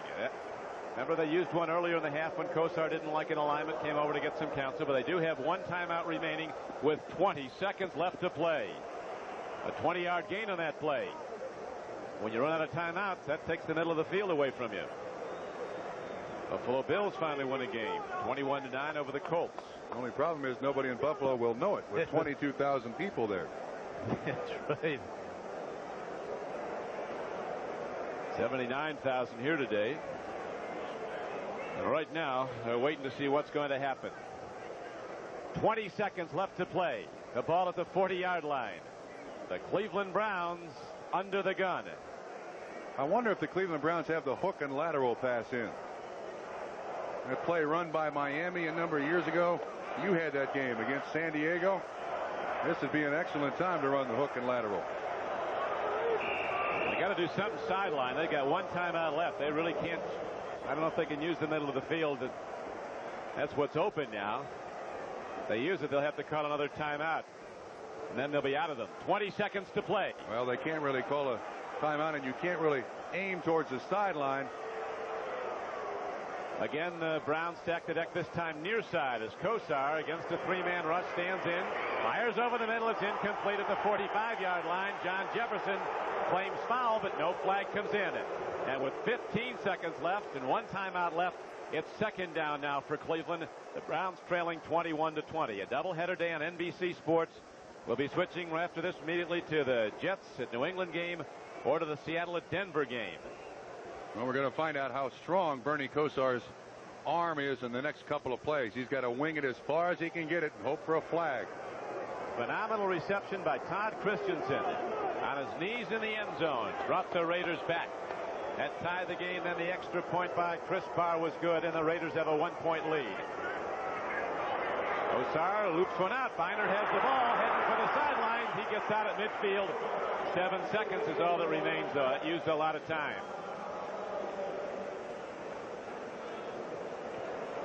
You got to give it one shot. throw it up as far as you can, and of course the game can't end on a penalty on the defense, so you get one more chance, and that could be the field goal attempt. You got to air it out then all the way down. Bernie's drawing plays on the sideline there. Hope for a defensive foul. Yeah. He has no timeouts left. So Bernie Kosar. Wait a minute. The scoreboard says they have one timeout left. Yeah, they do have one left. They do have one left. Career long field goal for Matt Bowers. You see 50 yards. It's been excellent inside the 40. He's kicking off a lot stronger than he used to too. So he's got enough to get it there if they get a lot closer than this though. Where they're aligned right now with a 7-yard snap. Talking about a 77-yard field goal or 67-yard field goal. So Bernie Kosar comes out. 7 seconds left to play in the game, and the ball right at midfield, and the Raiders in the lead 21-20. Let's see, the Raiders now have 2, 4, 6, 7 defensive backs in, a linebacker, and 3 defensive linemen to rush. And Browns need about 30 to 35 yards on a completion or a long penalty flag. Brigham Young connection combining on that last score. Incomplete with 4 seconds to play. Tried to loop it out to Ozzie Newsome over the middle, get him down the field, and use the one timeout to kick a long field goal, but it didn't work. So now 3rd down arises. Ball at midfield still with just 4 seconds left. That's one play. 4th down rising now as they flip the down marker. So Marty Schottenheimer and the Browns with one last-ditch chance, and it's a long-range one. They used their last time out. They want to go over everything they have in the book. No question about that. This has got to be the hook shot. And if they have the hook and lateral with 4 seconds left, now this ball's got to be thrown in the end zone or as close as you possibly can. And the only hope you have is a field goal. Look at that fella. He's not particularly happy with what's happened here in the last few minutes of the ball game. This place for most of the afternoon was an emotional cauldron. Upwards of 79,000 Cleveland Brown fans who'd been pointing to this game, as had the Browns, waiting for the Raiders to come to town. And then after the Browns were behind, everybody stayed with them, and they fought back to take a 20-14 lead. But low number 6 Mark Wilson on the Brigham Young connection to Todd Christensen hit him, and with less than a minute to play, and the Raiders, as they've done throughout their history, had come back to snatch another game in the closing seconds. The Browns took over the ball with 29 seconds left to play. They've moved it this far out to midfield, but now they have just 4 seconds on the game clock, trailing by 1, and 4th down arises. No timeouts left for Cleveland, so this is it. Got to go in the end zone. Yep.